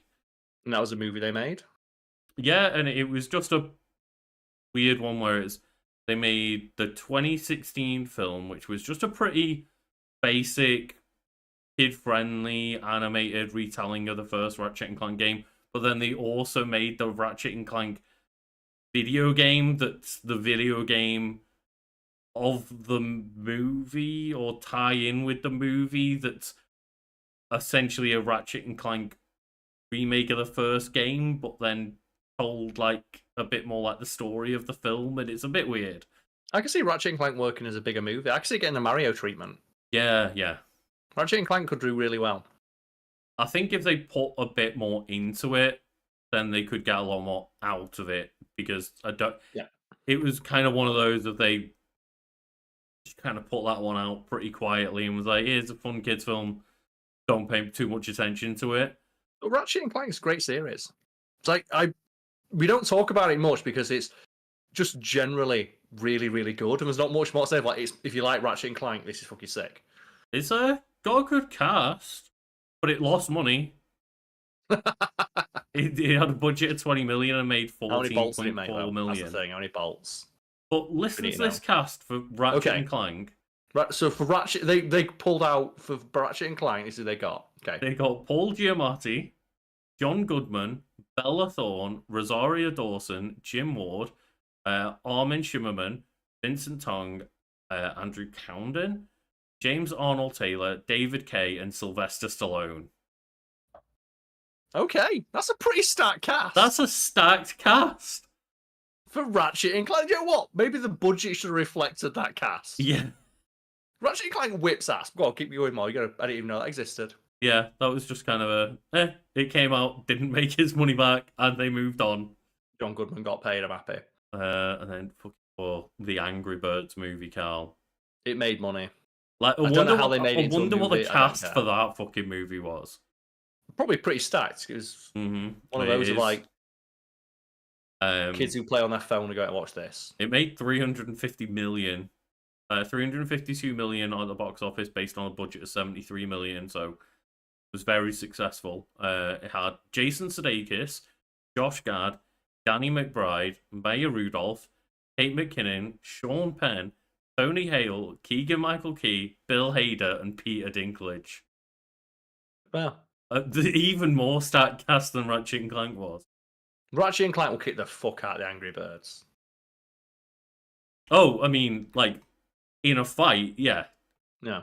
Not the box office, though. That, like, Ratchet has weaponry that can take out, like, armies at once. Like, obviously in the game, you're limited by the amount of things they can get on the screen at a time, but he's got, like, black hole guns and shit like this. He can do what he wants. You can, yeah. Go on, keep going. I don't want to talk about the Angry Birds movie. No, I don't. I want to talk about the Super Mario Bros. Movie, because, of course, we talk about every other movie so far as, like, Detective Pikachu, 450 million. This made 1.362 billion. It's the first Mario. video game movie to break $1 billion, and of course it should be Mario, right? It's like Mr. Video Game. Mhm. He is Mr. Video Game.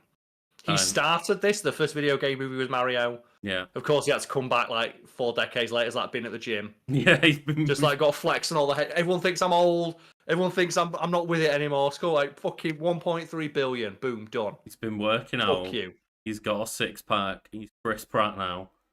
Yeah, Just he's the crispiest of rats. Just crispy comes in, rat. bish bosh, job done. You fucking do it. Stop that one. He's been jumping on those galumpers since he was a kid. Do you remember that I love how interview it was very where obvious it was that Chris like, Pratt had no idea what Mario was? he's It like, was so obvious, right? oh yeah, I love jumping on them like Coopers. Koopas? Right, yeah, I love the Koopas. Got it. So haven't you Nailed got it. kids, Chris Pratt? Have any of them not wanted to play a Switch? Oh well, he doesn't like this first kid. Remember? Oh yeah. Yeah, that was a whole.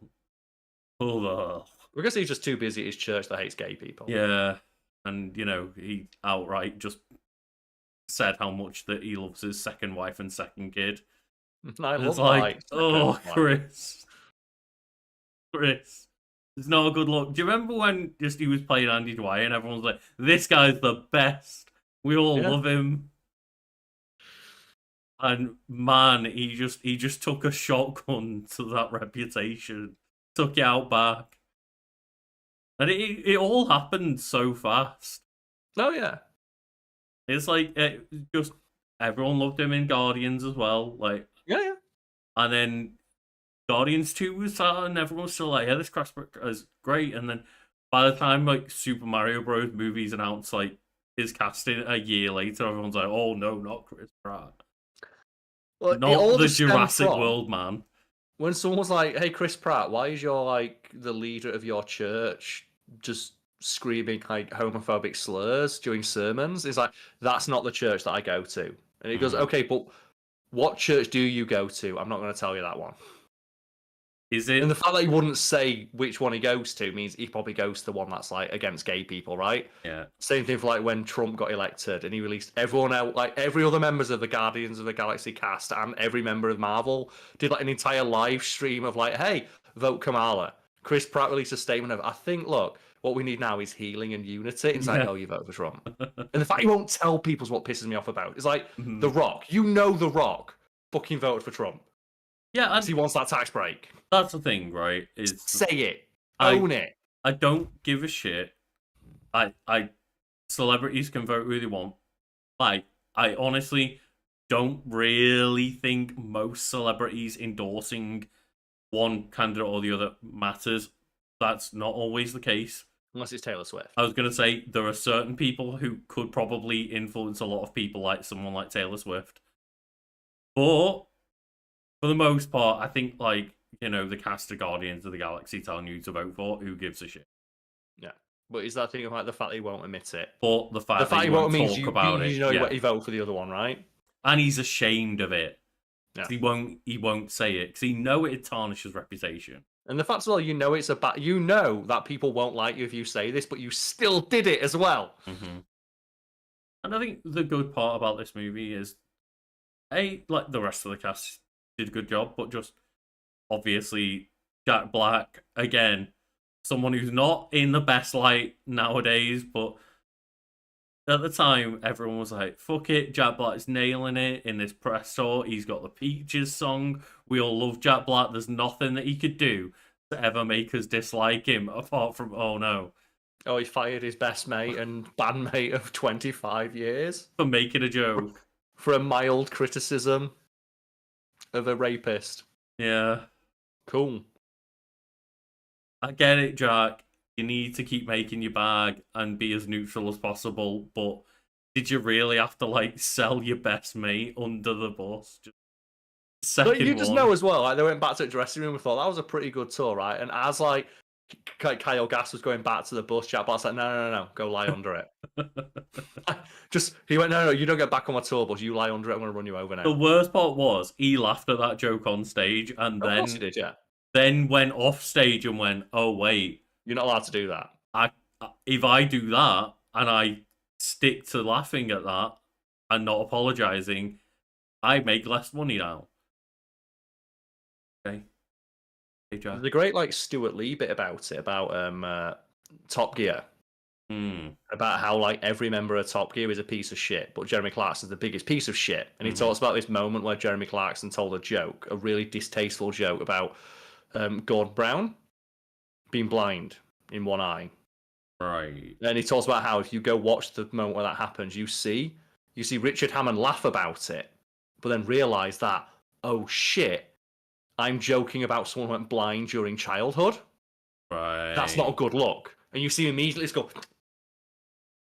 And he has a whole like 10-minute bit about how much of a fucking coward all the members of Top Gear are for just allowing like Clarkson to do that.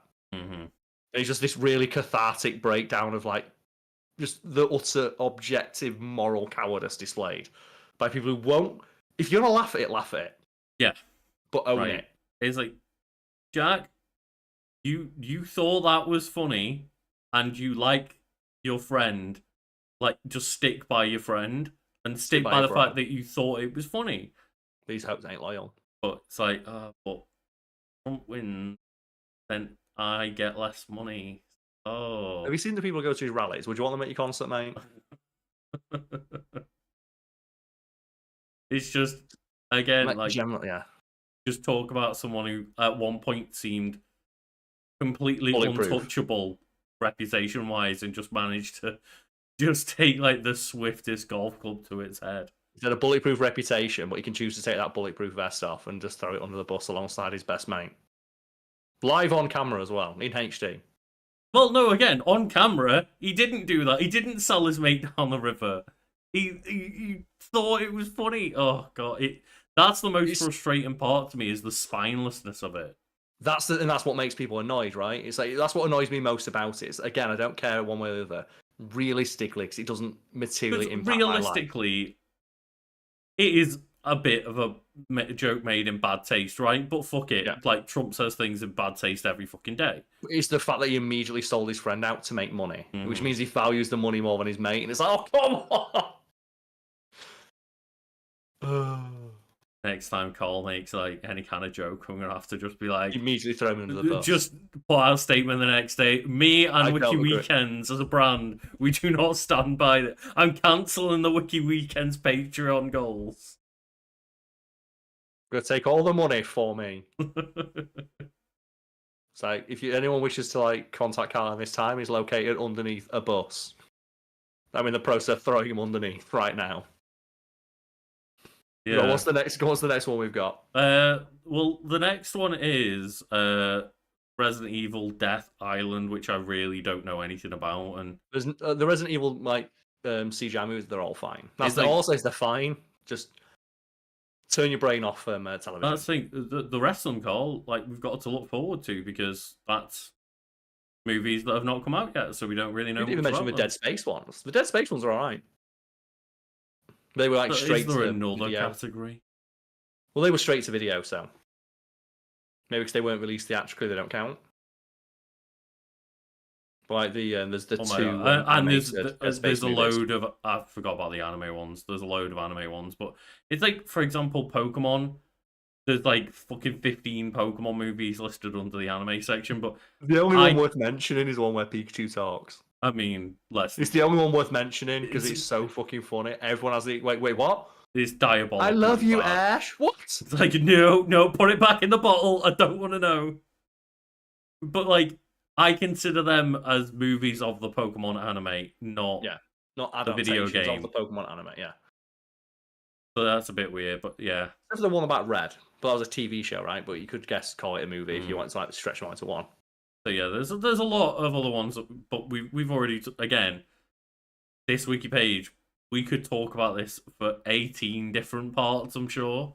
We could indeed. We're not going to. Trying my best to like get us through a reasonable pace and get onto Karl's wiki. So guess let's just do that, and we'll take a quick break, come back in a few minutes, and we'll all move on, because as much as I'd like to talk about the fact that Shadow the Hedgehog's going to have a gun, those movies have not come out yet. We don't know how terrible that Legend of Zelda movie is going to be, but we know if it comes out, it's going to be probably bad.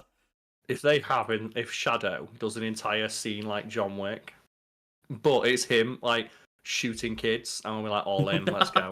Shadow doesn't shoot the kids, he actually likes children. What about if like every bullet accidentally ricochets and hits a kid? It bounces like around the world and hits Maria's dead body. It's like, oh god, no. Do you know that's how it's going to be, right? It's going to be an accident that she gets shot. Well, it looks like they're being pretty faithful in the sense of like there is in the trailer, like I can't remember exactly how it's framed, but it's like Shadow and Maria hugging each other while there's like gun members in the street and gun. In fact, they're called Gun. Like the gun is like the SWAT team in Sonic Adventure is called like GUN Gun. Gun. And they shoot Maria in some way. I can't remember exactly how it goes down. It's been a long time. Have you seen as well though? There's like a petition of like everyone who goes and watches this movie needs to cheer when she gets shot to confuse the parents. Like it needs to be like, you know, Steve Rogers picking up Mjolnir moments of people like, yeah, and that child gets shot. There's gonna be such a weird like backlash from adults in that theater if they don't show Maria getting shot, and it's like, what is this film? No, they're gonna have a moment where it's like there will be, I guarantee, the day that movie is premiered, I guarantee you there'll be a video on Twitter of fans of Sonic doing that in the theater and parents, and just you'll hear screaming children in the background. Yeah, there'll be one fist fight. There'll be at least one fist fight caused by a parent. Because like some rowdy Sonic fan won't be able to read the room, as they often can't, and will cheer during that moment and like piss off a parent. I don't know what you're on about, Carl. Like Sonic fans, very notable for just situational awareness. Is that great when it's the Crush 41, right, where he puts the mic into the crowd for singing "Live and Learn"? I mean, to be honest, that's just a person loving his life and not being able to sing very well. It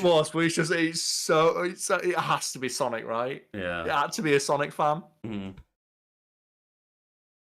Oh, but yeah, we will be back in a few minutes, and while we're away, I'll play us some music, and I'll also make sure that Skittle is nice and featured on the screen. Ginormo, let's go. So, Ginormo Skittle, let's do it.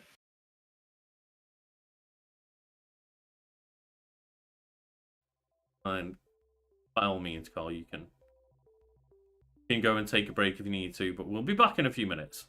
Okay. Got Skittles up. Oh yeah. Yeah.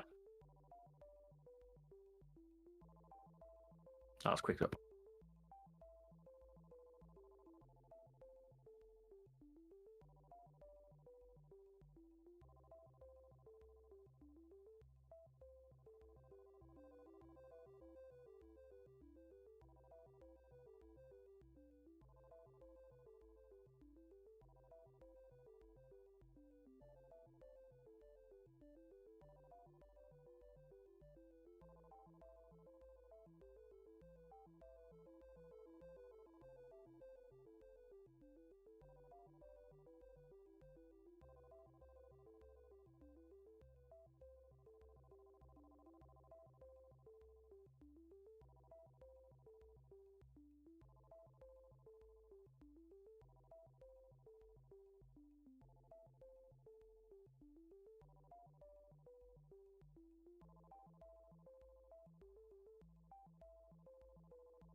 Oh, we are back. And Carl, Yes.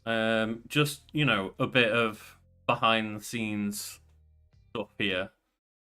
Okay. But I did just see that we got a lovely notification that your latest upload has been completely blocked from YouTube. Oh no, they don't want to share it. People don't want to see the secret tech. I guess I'll have to re-edit that because I've got a friend over from tomorrow evening, so I have to get that re-edited tonight. Oh no. It's fine. We'll figure it out. Don't worry. I'm sure my friend will understand. not even just a copyright strike, but just the video's completely blocked. Oh no. It's forbidden. It is forbidden. That's kind of funny given the subject matter, right? It is, yeah. Which people will find out, I guess, this weekend. So check out Wiki Weekends this weekend, Saturday, Sunday. There'll be the Patreon votes. And obviously, so every month on Patreon, me and Lucas do a Patreon vote. Yeah. So you better find out what the winner of each of those votes was and watch the video associated with that content. Well, people voted last week for what mine was, and of course, well, they know, yeah. The live chat was the tiebreaker in my Patreon vote, and Mad Max won. So last weekend, I watched Mad Max, the original Mad Max, for the first time, and just I'll tease people for what my video this Sunday coming is, and it's Mad Max is not a Mad Max movie. No. And that's all I'll say, just as a little tease for my video for this Sunday. And for mine, what is it that I got it like fully copyright struck? I have no idea. I just saw the notification on my phone of like it's been blocked. Oh, that's amazing. Oh, Lucas, it's like so. I guess spoilers. Should we spoil? Because people go on Patreon and look at what won. Voted for it, right? People have seen the result of the vote. Well, the episode was about. So the choices were like a show that was cancelled, a show that's cancelled too soon, a show that wasn't cancelled soon enough, a show that is yet to be made, a show that was never made, and the winner was a show that should have been that wasn't cancelled soon enough. And in it, me and Lucas talk about shows that we wish were cancelled or were never made. And one that I mentioned is it's Joel and Nish versus the world. That's what's got it copyright struck around the world. Really? Nish Kumar, one of the most like just middle of the road shit tier British comedians who only ever like gets any like traction when they're on a panel show with other comedians. They cannot carry like anything on their own because they're just not funny enough. See, this is what I find really weird because you say this every time you bring up Nish Kumar, and like I've only ever seen him on those like panel shows and stuff. He's been funny. And every time him. you're like, you rip into him so hard, and I'm like, I've only ever been like at least fine with Nish Kumar stuff. Go watch Joel and Nish versus the world, because or not, because apparently putting a clip in gets you copyright struck the world over, because he doesn't want people to know how unfunny he is. And the reason I hate that show is because the concept of it is it's Nish Kumar and one of his friends travel around the world. That classic setup, right, of comedian just gets the BBC to pay for his holiday. Which are absolutely heroic move for people to pull off, I will admit. And the premise, their twist on that very well-worn format is that Nish is the everyman, and his mate Joel is like he thinks he's God's gift. Like he's just really in shape and fit, and it's like, okay, we're gonna travel the world, do all these like tough things, like for example, a Shaolin monk temple.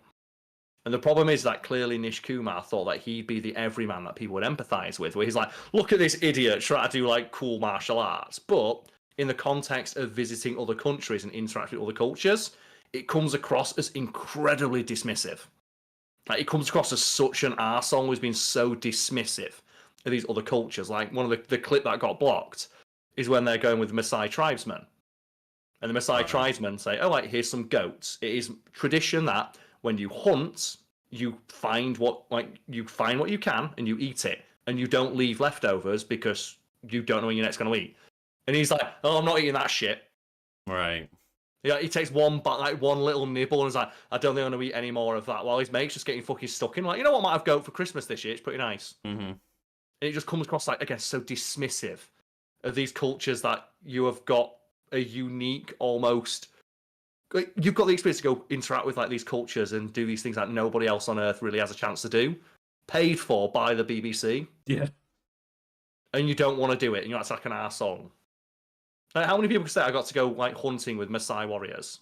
And like, eat with them and have like a chance to be invited to sit around a campfire and eat with the Maasai warriors? And he's there like, it's not for me. It's like, do you when you go on, like, imagine going on holiday with a mate. I've reminded of a story of a friend of mine who went traveling. Like, he went to Mexico. He says he went with someone. He says it was the worst holiday of his life because all his mate wants to do is sit in the hotel room on his phone. And every time, do you want to go out? Like, see, no. Yeah, I That. remember my That's sister, the show. like, my sister once was like, went to Disneyland and like was just looking for someone to go to Disneyland with. Yep. And she went with a friend who was like, I think not been before or something. And she just spent the entire time not wanting to go on any ride, complaining about all the wait times and all the prices. Yep. And she was like, just kind of took the wind out of my sails for like everything we were doing. I wish I'd gone on my own. Yeah. And that's what that show is, and that's why I think I don't like that comedian very much, because I just watched that and it just gave me left such a sour taste in my mouth. Especially when you think of, like, these are things that no one really has an opportunity to do. Yeah, yeah. And especially, like, again, not only do you get to do them, you get to do them with someone fucking paying for you to go do all these cool things. Yeah. And clearly he, in his head, is thinking that people are going to empathize with him. And he thinks that he's being funny and charismatic, and it's like, you're not. He just comes across, like I said, of the worst person to go on holiday with, who just bitches and moans the entire time and doesn't want to interact with or try anything new. Like, every time they say, like the Maasai Warriors, we do stick fighting. It's a traditional art. Would you like to try it? And the dude is like, oh, fuck yeah, I want to try Maasai stick fighting. Why would I not? I'm going to get my ass kicked. But how many people could say, I got to stick fight with Maasai Warriors? And I do wonder how many of these comedians like got the wrong idea of what made the like Carl Pilkington show special. Of like, It's the fact that he tried, right? He tried, but he didn't like it, but he still got stuck in. He got stuck in, but at the same time, it's like, I think people thought, oh, him being like grumpy and angry all the time was the secret to that sauce, and it's like, he wasn't actually. It's more that he's like put off by things but willing to try. He's not. It'd be like if I went on actually holiday. like grumpy about a lot of the things. It's more just he's a very traditionally minded British man who, and it's his perspective on it is interesting because it's not a perspective you often see with travel shows. But he said, like, he still interacts with these cultures when he goes. He just doesn't understand it, but he's polite enough because he's being like overly British. He never says it to the person's face. He doesn't act like it's something that's off-putting. It's just something that he can't personally. It's always like him giving it a go, but going, "Ooh, this is a bit weird, though," rather than him being like, "I hate everything." There's like a great bit where they're talking about where one of the things we're going to make you go sit in a. There's a 5-star hotel, and we're going to go make you sleep in a cave. And he goes, "Well, why?" And he goes and sleeps in the cave. He's like, "Well, I'm sleeping in the cave. Now we get to see the city." And he talks about, he's fine with it. He's like, oh, they thought it was a joke that I'm sleeping in the cave, but I get to see the pyramids. Mm-hmm. What idiot would go stay in a 5-star hotel when this is the view that I get sleeping in a cave? This should be the 5-star hotel. This is what people should pay to do. And that's, I think, the catharsis about a lot of the Carl Pilkington stuff is like, he's not wanting to try it and gets put off by a lot of these things, but when they eventually get him to do it, a lot of the time he does change his mind. Yeah. And the thing as well, he's not really bothered by anything. Like, a lot of it, as you can tell, is they're trying to put him off, but he doesn't mind. He's willing to try it. He just says like, "Oh, I'd still rather have a cup of tea." But I said the format didn't work when it was like the initial. Apparently, like, the copyright struck us worldwide. But anyway, Carl, you know what's not blocked? That would be the wiki page of your choosing. Yes, I thought I'd like stick to your like criteria of pick something we've covered before, but again, okay. I also went for a list, and I got a list up of list of cryptids. And cryptids, people don't know, Lucas, are. Do you remember? Creepy things, essentially, right? Just creatures that don't exist, creatures of myth, legend. No, don't exist. Might but not we can't exist. prove exist. Yes, I'm not going to be that person who none of this is real. It's like, I don't believe in Bigfoot. I don't believe in Nessie, but I'm not here to say that no cryptids are real.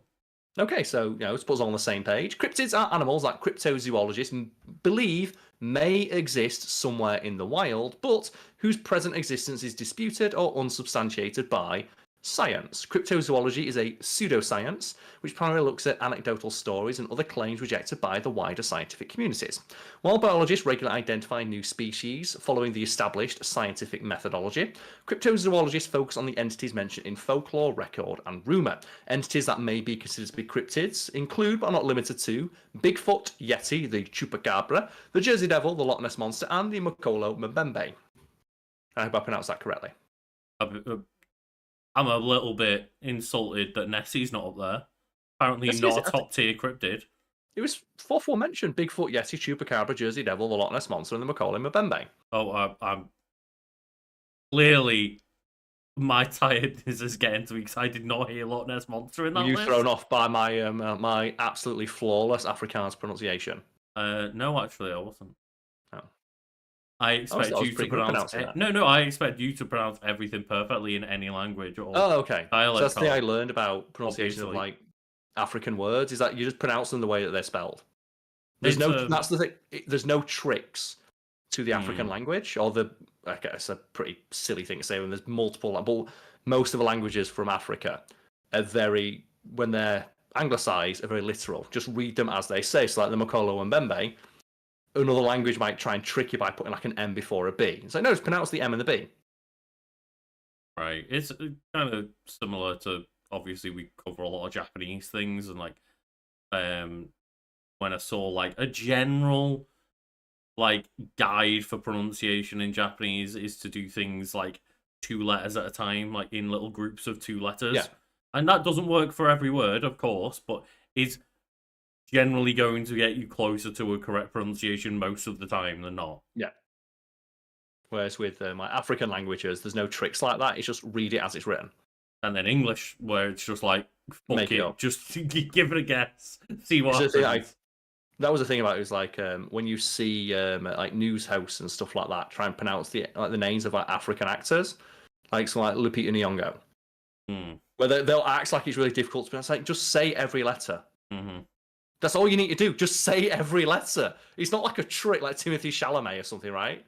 Yeah, and that was one of those where that I saw people talk about the fact like, well, no, technically his name is not Timothy, it's Timothée. And then there's like interviews with Timothy Chalamet of, well, that might be how it's generally meant to have been pronounced, but I have been called that I've been called Timothy by my parents since I was born. So my name, as far as I'm concerned, is not Timothée, even if my parents got it fucking wrong. We say with Steve Buscemi, where he pronounced it Buscemi, and then he went like, I believe he's originally, it's Sicilian, the name, and his family, and when he went to Sicily, and people calling him Buscemi. Oh, right. That's not how it's pronounced. I've been pronouncing my own name wrong my entire life, and a bunch of Sicilians got mad at me.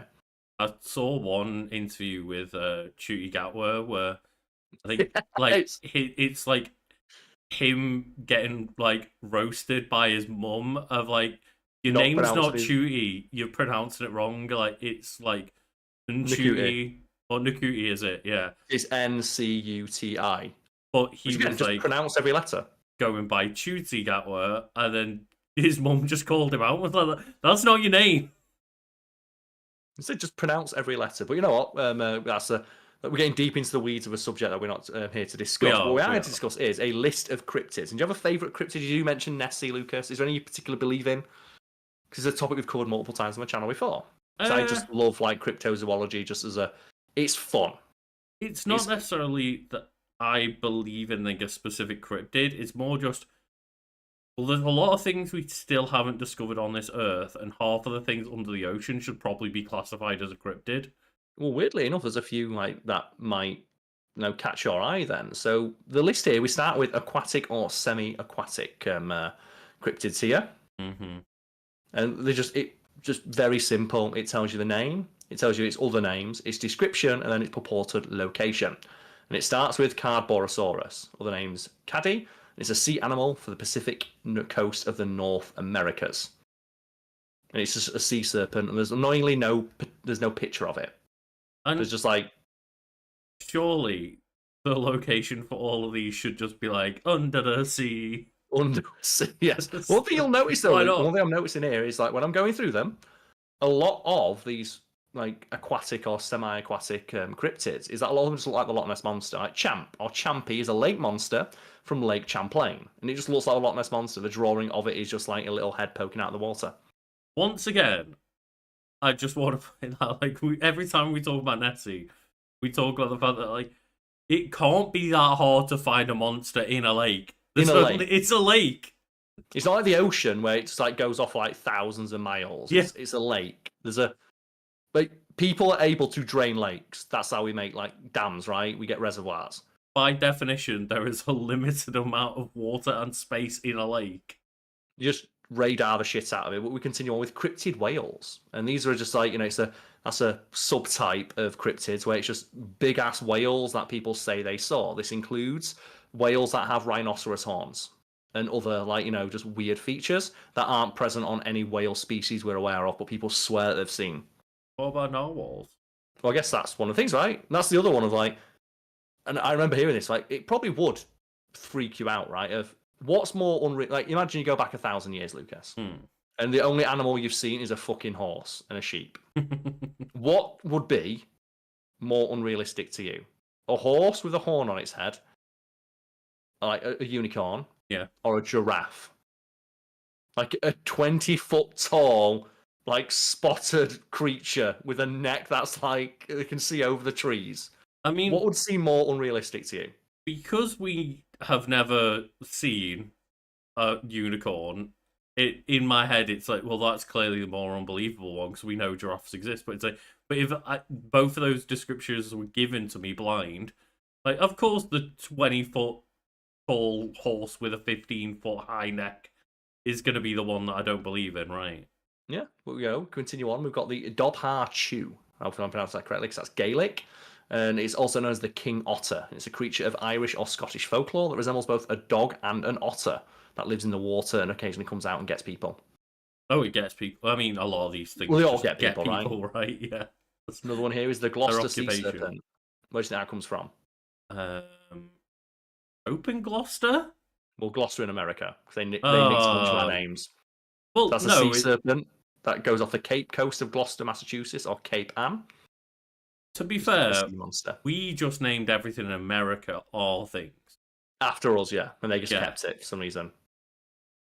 It's like, they didn't steal our names. We just sent our names over there and took over America.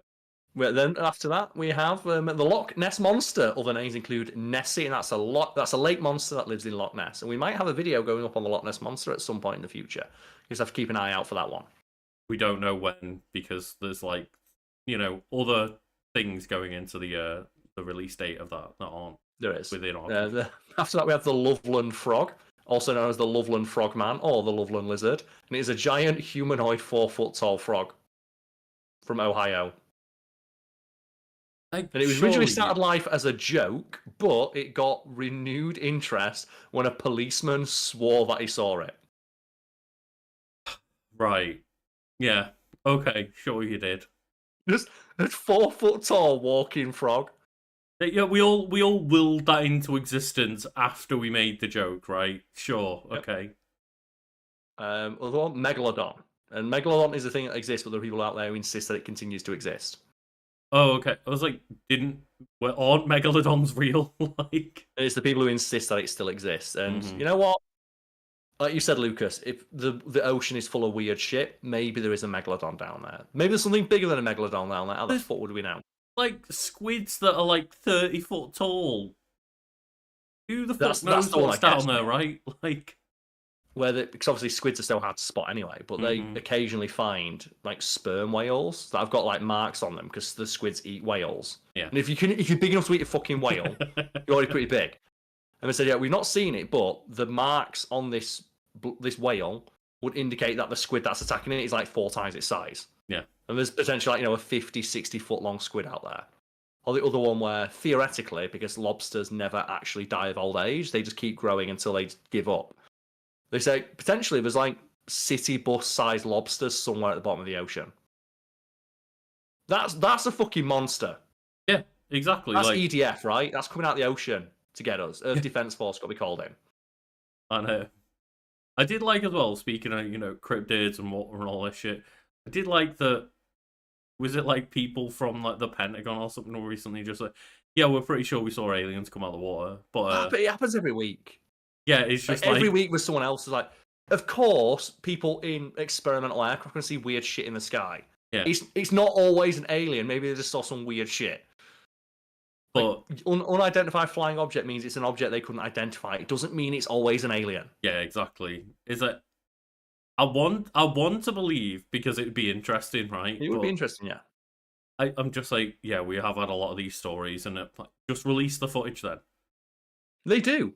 And it's like, oh, what's that? It's like, Well, well, we don't know what it is. I meant the new footage. If you really No. claim that these ones are defo aliens coming out of the ocean, show us. So I always get pissed off when they say, oh, it's an unidentified flying object. Is it an alien? So no, read out the meaning of each of those letters again. It's just something. Unidentified means we don't know what it is. There was just something that we saw fly past and we're not sure what it was. That's all it can. And a lot of the time, it's a fucking balloon. And it could be something that is of terrestrial origin, but the image is not clear enough to know for sure. Right? You know, moving on, we have like after the megalodon. Like, what'd you do though if just randomly there was a megalodon in the ocean? Would you be like, fuck that? I'm already like, fuck. I don't go into the ocean, Carl. A megalodon, man. I'm already pretty solid on the idea of like, don't go into deep ocean.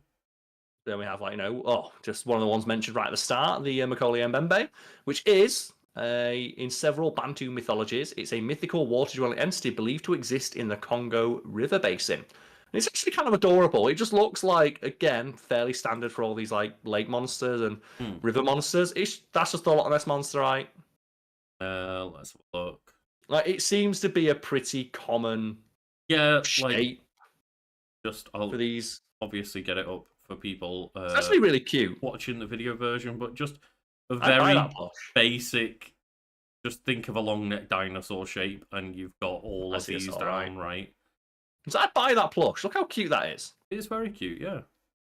That's like seems to be like the popular shape of these sort of creatures. And then there's other ones, the Ogopogo, which is often seen in Lake Okanagan in Canada, and it's just your classic sea dragon. Which is apparently, according to this, like the next entry is the sea serpent, which is a sea animal / dinosaur, which has been spotted in all bodies of water and is present across virtually every culture. Oh my god, the world serpent! It's in every body of water. Basically, yeah. But it's that thing, right? So that's why on like you can on maps, right? There be dragons, which doesn't mean literal dragons. It just means we don't. Dragon just means something we don't know, and it's scary and dangerous. But still, you can imagine anyone looking at the ocean and pulling shit out like a lobster or a squid would think, well, there's probably a giant version of this in there, right? How big it is. I mean, yeah, but the real question is it a dragon? Is it a wyvern? Is it one of the other? Like, when people are so petty over what kind of dragon something is, I'm like, does it matter? The question is, could I fuck it? The answer with dragons is always yes. Always yes. Depends how much you love it. Then we have the Steller's sea ape. That's the final. It's a purported marine mammal observed by a German zoologist, George Steller, in 1741. It's described as being about 1.5 meter long with a dog-like head. Oh, I pressed the wrong button, everyone. Oh no. Oh dear, we messed it up. We did a bad one. We did a bad one, Carl. I messed things up. We're back. What do you press? I was giant for a second. What do you press? I thought I was closing one of my Chrome tabs again. I'm not feeling great, everyone. I'm doing my best. It's fine. I'm clearly coming down with something and not feeling great. We can move on. But the final thing mentioned in terms of aquatic cryptids is the Steller's sea ape. And the description, Lucas, is it was seen in 1741 by a German zoologist, and it's described as having a dog-like head, 1.5 meters long, long drooping whiskers, thick fur, and an elongated but robust body. He saw a seal. Right? Oh, it emerged from the ocean at the head of a seal, but it was furry. It had the head of a dog, but it was a water creature, and it was long and furry. You saw a seal. I like the idea as well that it's like a seal that like swam into some seaweed or something, and they mistook it for fur. Let's say about narwhals, right? Like narwhals were probably just that's how mermaid, myths probably got started, right? Where you see like not narwhals, sorry, manatees, Right. where they have like a vaguely humanoid shape, and like a lot of mermaids are drawn with like the proportion of a very plump, Rubenesque woman. It's just a manatee. And you might say, well, I would not mistake a manatee for a voluptuous, busty woman. But think about this as a sailor who's been in the ocean for like 4 months. Yeah. And is like, probably blind, piss drunk. I was going to say that, yeah. They literally all they drank was alcohol because literally, yeah, because it was the only thing that wouldn't spoil, right? Yep. So they were when you think that pissed off their they're arse. blind, piss drunk, and you saw a manatee for the first time, and you don't know what a manatee is. And you're it's blind, probably you're like, no, stormy and foggy, and you're delirious, and you're drunk, and you're lonely. Yeah, and you're like, you might see that and think, okay, that's just a lady with big old titties. Like the most ultimate of beer goggles, isn't it? Right? Hey, just them sitting there going, yeah, I would. Yeah. And I like that theory because it's just that, you know what, manatees, yeah, let's go. Then we have here terrestrial creatures, and the first one mentioned is this is my favourite cryptid, and it is British big cats. Other names include alien big cats, ABCs, phantom cats, mystery cats, English lions, the beast of Bodmin Moor, and these are just long-standing rumours that just somewhere in the British countryside there's a fucking lion, and it's never been caught. It's never been spotted except on grainy footage that looks suspiciously like someone's dog. And again, Joey's mentioned like the lake of surely you'd just be able to find it, right? Britain is not a big place. Yeah, I was going to say, I kind of get it when it's like, oh, Bigfoot in America, where the fuck are you going to find it? Like, America's the size of our country, right? Like, I keep saying America. I mean, of course, like USA, but no, North America.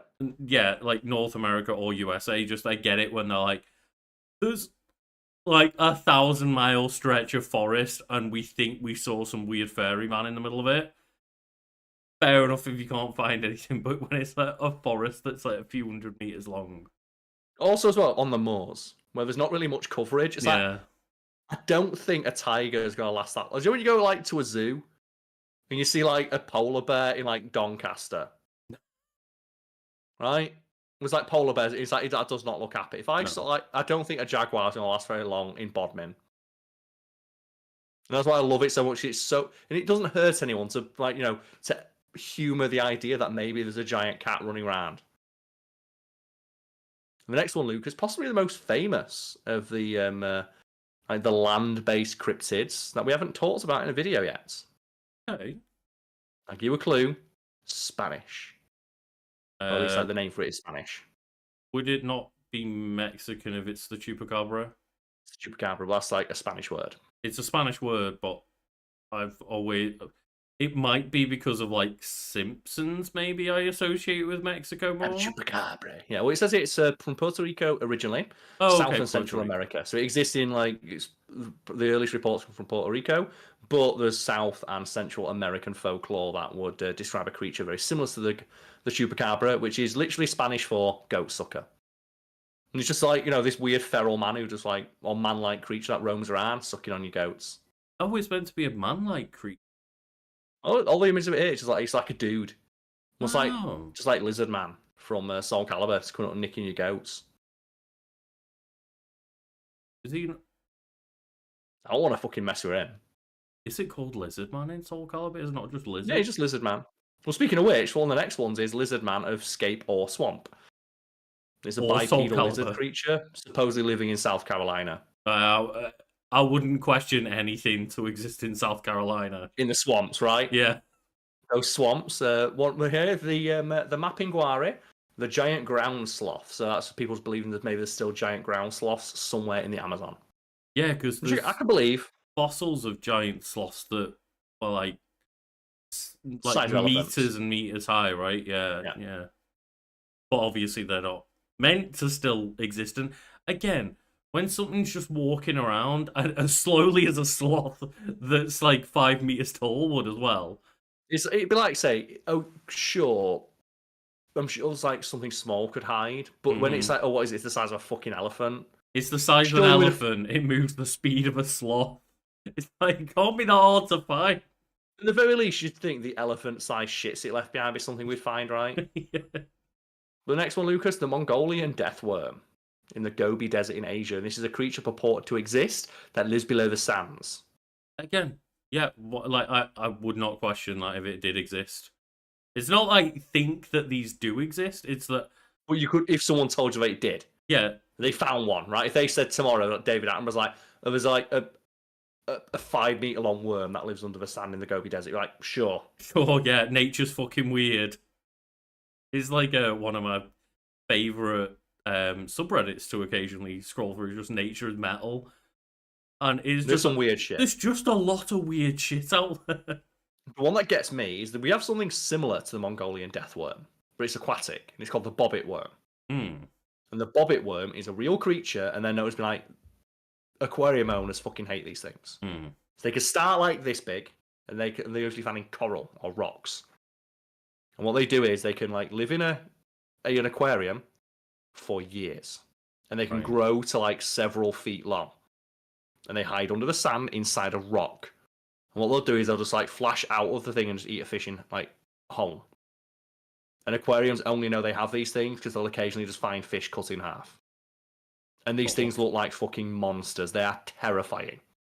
And just every now and again, just they turn up in aquariums because you just have eggs or they're hiding in the rocks when they like import coral. And anyone out there just wants to freak themselves out, just go look up a bobbit worm. Bobbit. I'm gonna Google it. I'm not from your description. I might not put it on screen. Just look up bobbit worm and just tell me like that's a monster, right? And it's just like imagine something like that living under the sand. Oh, That's horrifying, right? yeah, Does that not look like a monster? it does. It's there's a bunch of different videos out there of weird types of starfish, right? Oh, Which with like is- the 50 million legs. So, yeah, with all these different legs and like, yeah, if that can exist on this planet and it's just considered a thing that exists, I don't really question like when bobbit worms and 10,000 armed starfish existed. Like, maybe there is a fucking 5 meter long death worm in the middle of a desert. Yeah, and we never found it because the desert's fucking big. Yeah. And there's no proof it lives under the sand. But the final one mentioned for terrestrial creatures is the thylacine, aka the Tasmanian tiger or Tasmanian wolf. This is a creature that exists, but there are people out there who believe that it is still out there somewhere in the wild and not extinct. It's a cool creature. It's a really sad story. You know, I've seen many animated documentaries on the Tasmanian devil, so I do believe that they're real for sure. What's the Tasmanian devil, which is a real creature? The Tasmanian devil's a real thing. Wait, are they? Do you not know Tasmanian devils are real? No? They're real. Go look them up. Do they make tornadoes?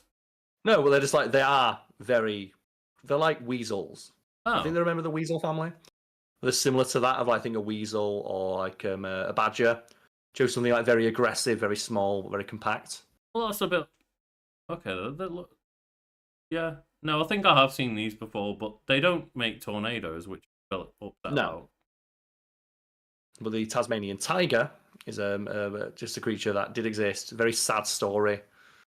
And the final one died because just the keeper left the door open. It froze to death. Right. Yeah. But also, I think one of the earliest fact theme videos we talk about the fact that, yeah, we didn't know what gender it was for years until someone found like higher quality footage of it and you could just see it at a nutsack. Oh. Which confirmed it. It's like there's something similar with like a killer whale. The first killer whale in captivity was believed to be female, and it's like it's a really sad story, but it's funny with how just ridiculous it was. Of they didn't know what they ate, so they captured this killer whale, had it in captivity, but they were like, we don't know what these eat. So and they assume that they don't eat because everything they threw into the tank didn't get eaten, and they threw in stuff like well, first they tried like what about an octopus because they just dragged stuff from the aquarium that had died and chucked it in. And so well, maybe they hunt land animals, so they threw a horse in. They put human food in for a little bit. And they also operated under the assumption that it was female. Right. Until one day a kid asked one of the keepers of like, well, is this female? So yeah, so I think it's male. So well, what makes you think you know that? And it's like, well, it has an erection. That's how little the experts understood what these fucking things. They try to feed it an horse. I mean, would you not at least start sticking with different, Fish. like, different type of fish and stuff? Like, you'd think that's where you'd begin, is things that they can find in the water. No, they started with steak and stuff like that, and hamburgers. You could just do anything you wanted back then. But now we want to hominids. So hominids think your Bigfoots, your Yetis, and there are basically all of these are the same creature. It's just the different names different cultures have for. Mm-hmm. We think there might be some sort of weird ape man living in the woods. Yes. And do you have like a favorite example? Like, is it Bigfoot, or are you more a fan of like the abominable snowman and the Yeti? Yeah, I prefer the idea of the Yeti, just because Bigfoot, big furry, big-footed man thing living in the forest. The Yeti disguises itself, and then that skiing game taught me that they jump out of skiers. They come out and get you, yeah. Basically, many cultures have their version of this, and it's just either an ape man or an ape that has eerily human-like intelligence. But I do like the idea of the Yeti just being perfectly disguised and blanket pure snow. white. Just comes out and gets you, doesn't it? Like that's one of the terrifying things about polar bears is not only will they absolutely fuck you up and eat you, like they're one of the few bears that 100% just hunt and eat humans. Oh yeah, they love it. And also they're just almost entirely white in the middle of snow. It's a pretty good disguise when you think about it, right? Hmm. And then now we move on to flying cryptids, and the first one here is the Jersey Devil. Quite famous, this. It's also known as the Leeds Devil, and it's a winged bipedal horse. Bipedal horse? What that look like? It's called the Jersey Devil. Well, I've got it was a picture. I mean, here's the picture on Wikipedia, what people think it looks like. It's like, if that thing existed, it wouldn't live for very long. No, it looks like its life sucks. You know when you've got all those different creatures like griffin and stuff like that, where it's all these cool different parts of cool creatures put together. This looks like the scraps that they had left over. Like, it's got a goat's head and some like dragon wings and some it's always baffling chicken legs with horse feet. Why is it the people who spot these cryptids are shit at drawing and have terrible cameras? Yeah. Speaking of which, you have Mothman. Mothman is the winged man, the bird man, the UFO bird, or the Mason bird monster. It's a bipedal humanoid creature reportedly seen around America, and it's just a man with big glowing red eyes and wings. I get the whole Mothman like memes stuff, but I do think that it's a bit of a boring one in comparison to, I think, like some of the other ones where it's like, ooh, Slenderman. Like, I think Slenderman works a bit more of a like uniqueness to it. Halloween next year, if we do some Halloween themed content, like Slenderman's one I would like to cover because it's a fascinating story. Just like someone somewhere, it's one of the few like bits of folklore where you can directly attribute it to a single primary source. Like every other bit of folklore is normally spread by like word of mouth, and by its nature, you can't track down where it originated from. Right? It's a story someone heard, that someone heard, that someone heard, that someone heard. Yeah. Slenderman, we know the forum where it originated. You can see the first post where someone made it. Oh, okay. You just see it right there. Right? Which is fascinating. Like, it's modern folklore that we can just see. Yeah, normally it's like a telephone game of history, right? Where you don't really know where the origin is anymore because it's been that long. Whereas, like, Slenderman, you can 100% just see, oh, it's there. There's the first time someone mentioned it. Here's the person who made it. We can interview them. I thought Slenderman was based off, like, a local bit of, cryptid lore or something. Like a local folk story. It's a very classic bit of, like, folklore and urban legend, right? Of just the mysterious entity that steals children. A very popular urban legend. And it was just started where someone photoshopped a picture of Slenderman into the background of a photo. I think it was like on E-Bombs World, I think it was, maybe. I forget the exact story, but I have to cover it on, like, its own episode. But it just started as, like, a Photoshop contest where people just came up with the story. Similar to, like, like SCP. Yeah. Because, like, that was, I think, Slenderman, and that, like, Slender game was the first time I'd ever heard of SCP. Yeah, which is its own distinct entity. But it's similar to that, like, it's this, it's people creating a mythology, knowingly creating a mythology. And that's the thing, right? Is it's less oh, these things are out there in real life, and it's more just kind of like fanfics for cryptids, right? Yeah, and it's like it's just fascinating that you can see because it's the internet and you can track everything, and it's like there's a definitive history and timeline chronology to it. You can pinpoint the exact moment this thing came into existence, which you can't often do with folklore and mythology and cryptids. And speaking of which, one of the final cryptids mentioned here is simply the Rod, also known as the Skyfish or the Solar Entity. And this is like one of those ones where when I was like younger and getting like all in on aliens, I was like, these are real. But essentially, they're just like weird, tiny creatures purported to exist all over the world that occasionally get spotted flying in front of cameras. Right. And no one knows what they are, but they look suspiciously like pieces of dust flying Yeah, past a the camera little really bit. quickly. Similar to in like ghost hunting. Mhm. This thing known as orbs, and it's like, oh, every now and again, they say it's like, just latent ectoplasmic energy floating in front of the camera. Looks suspiciously like, dust caught in the light of a camera. Yeah, I'm very familiar with those orbs.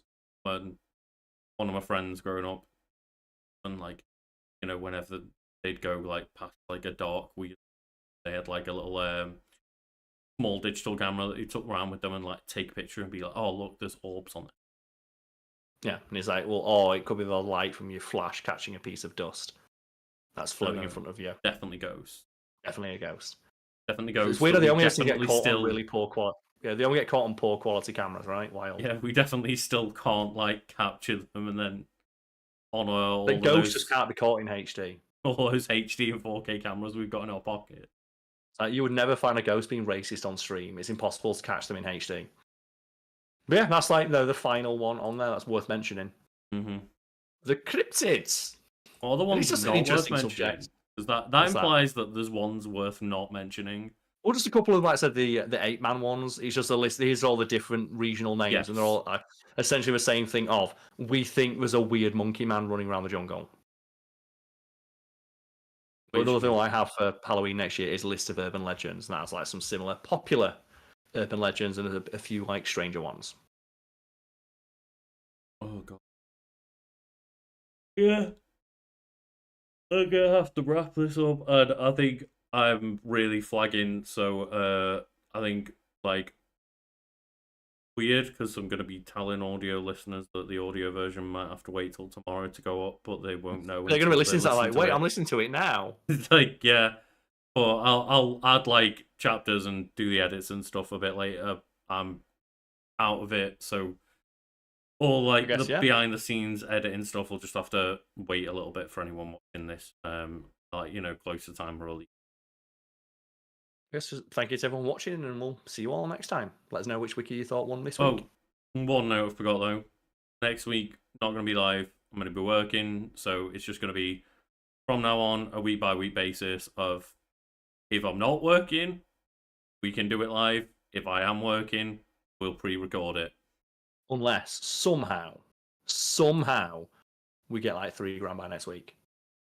Tell you what, if someone really wants me to be live next week, then yeah, if you could go and like give us $3,000 a month on Patreon, then I will quit that job. Sounds like a plan. Please don't anyone do that, please, dear God. It was a joke. I'm so scared when we say shit like that. That someone's like, fuck it, why not? Cheers, everybody. Thank you, everyone.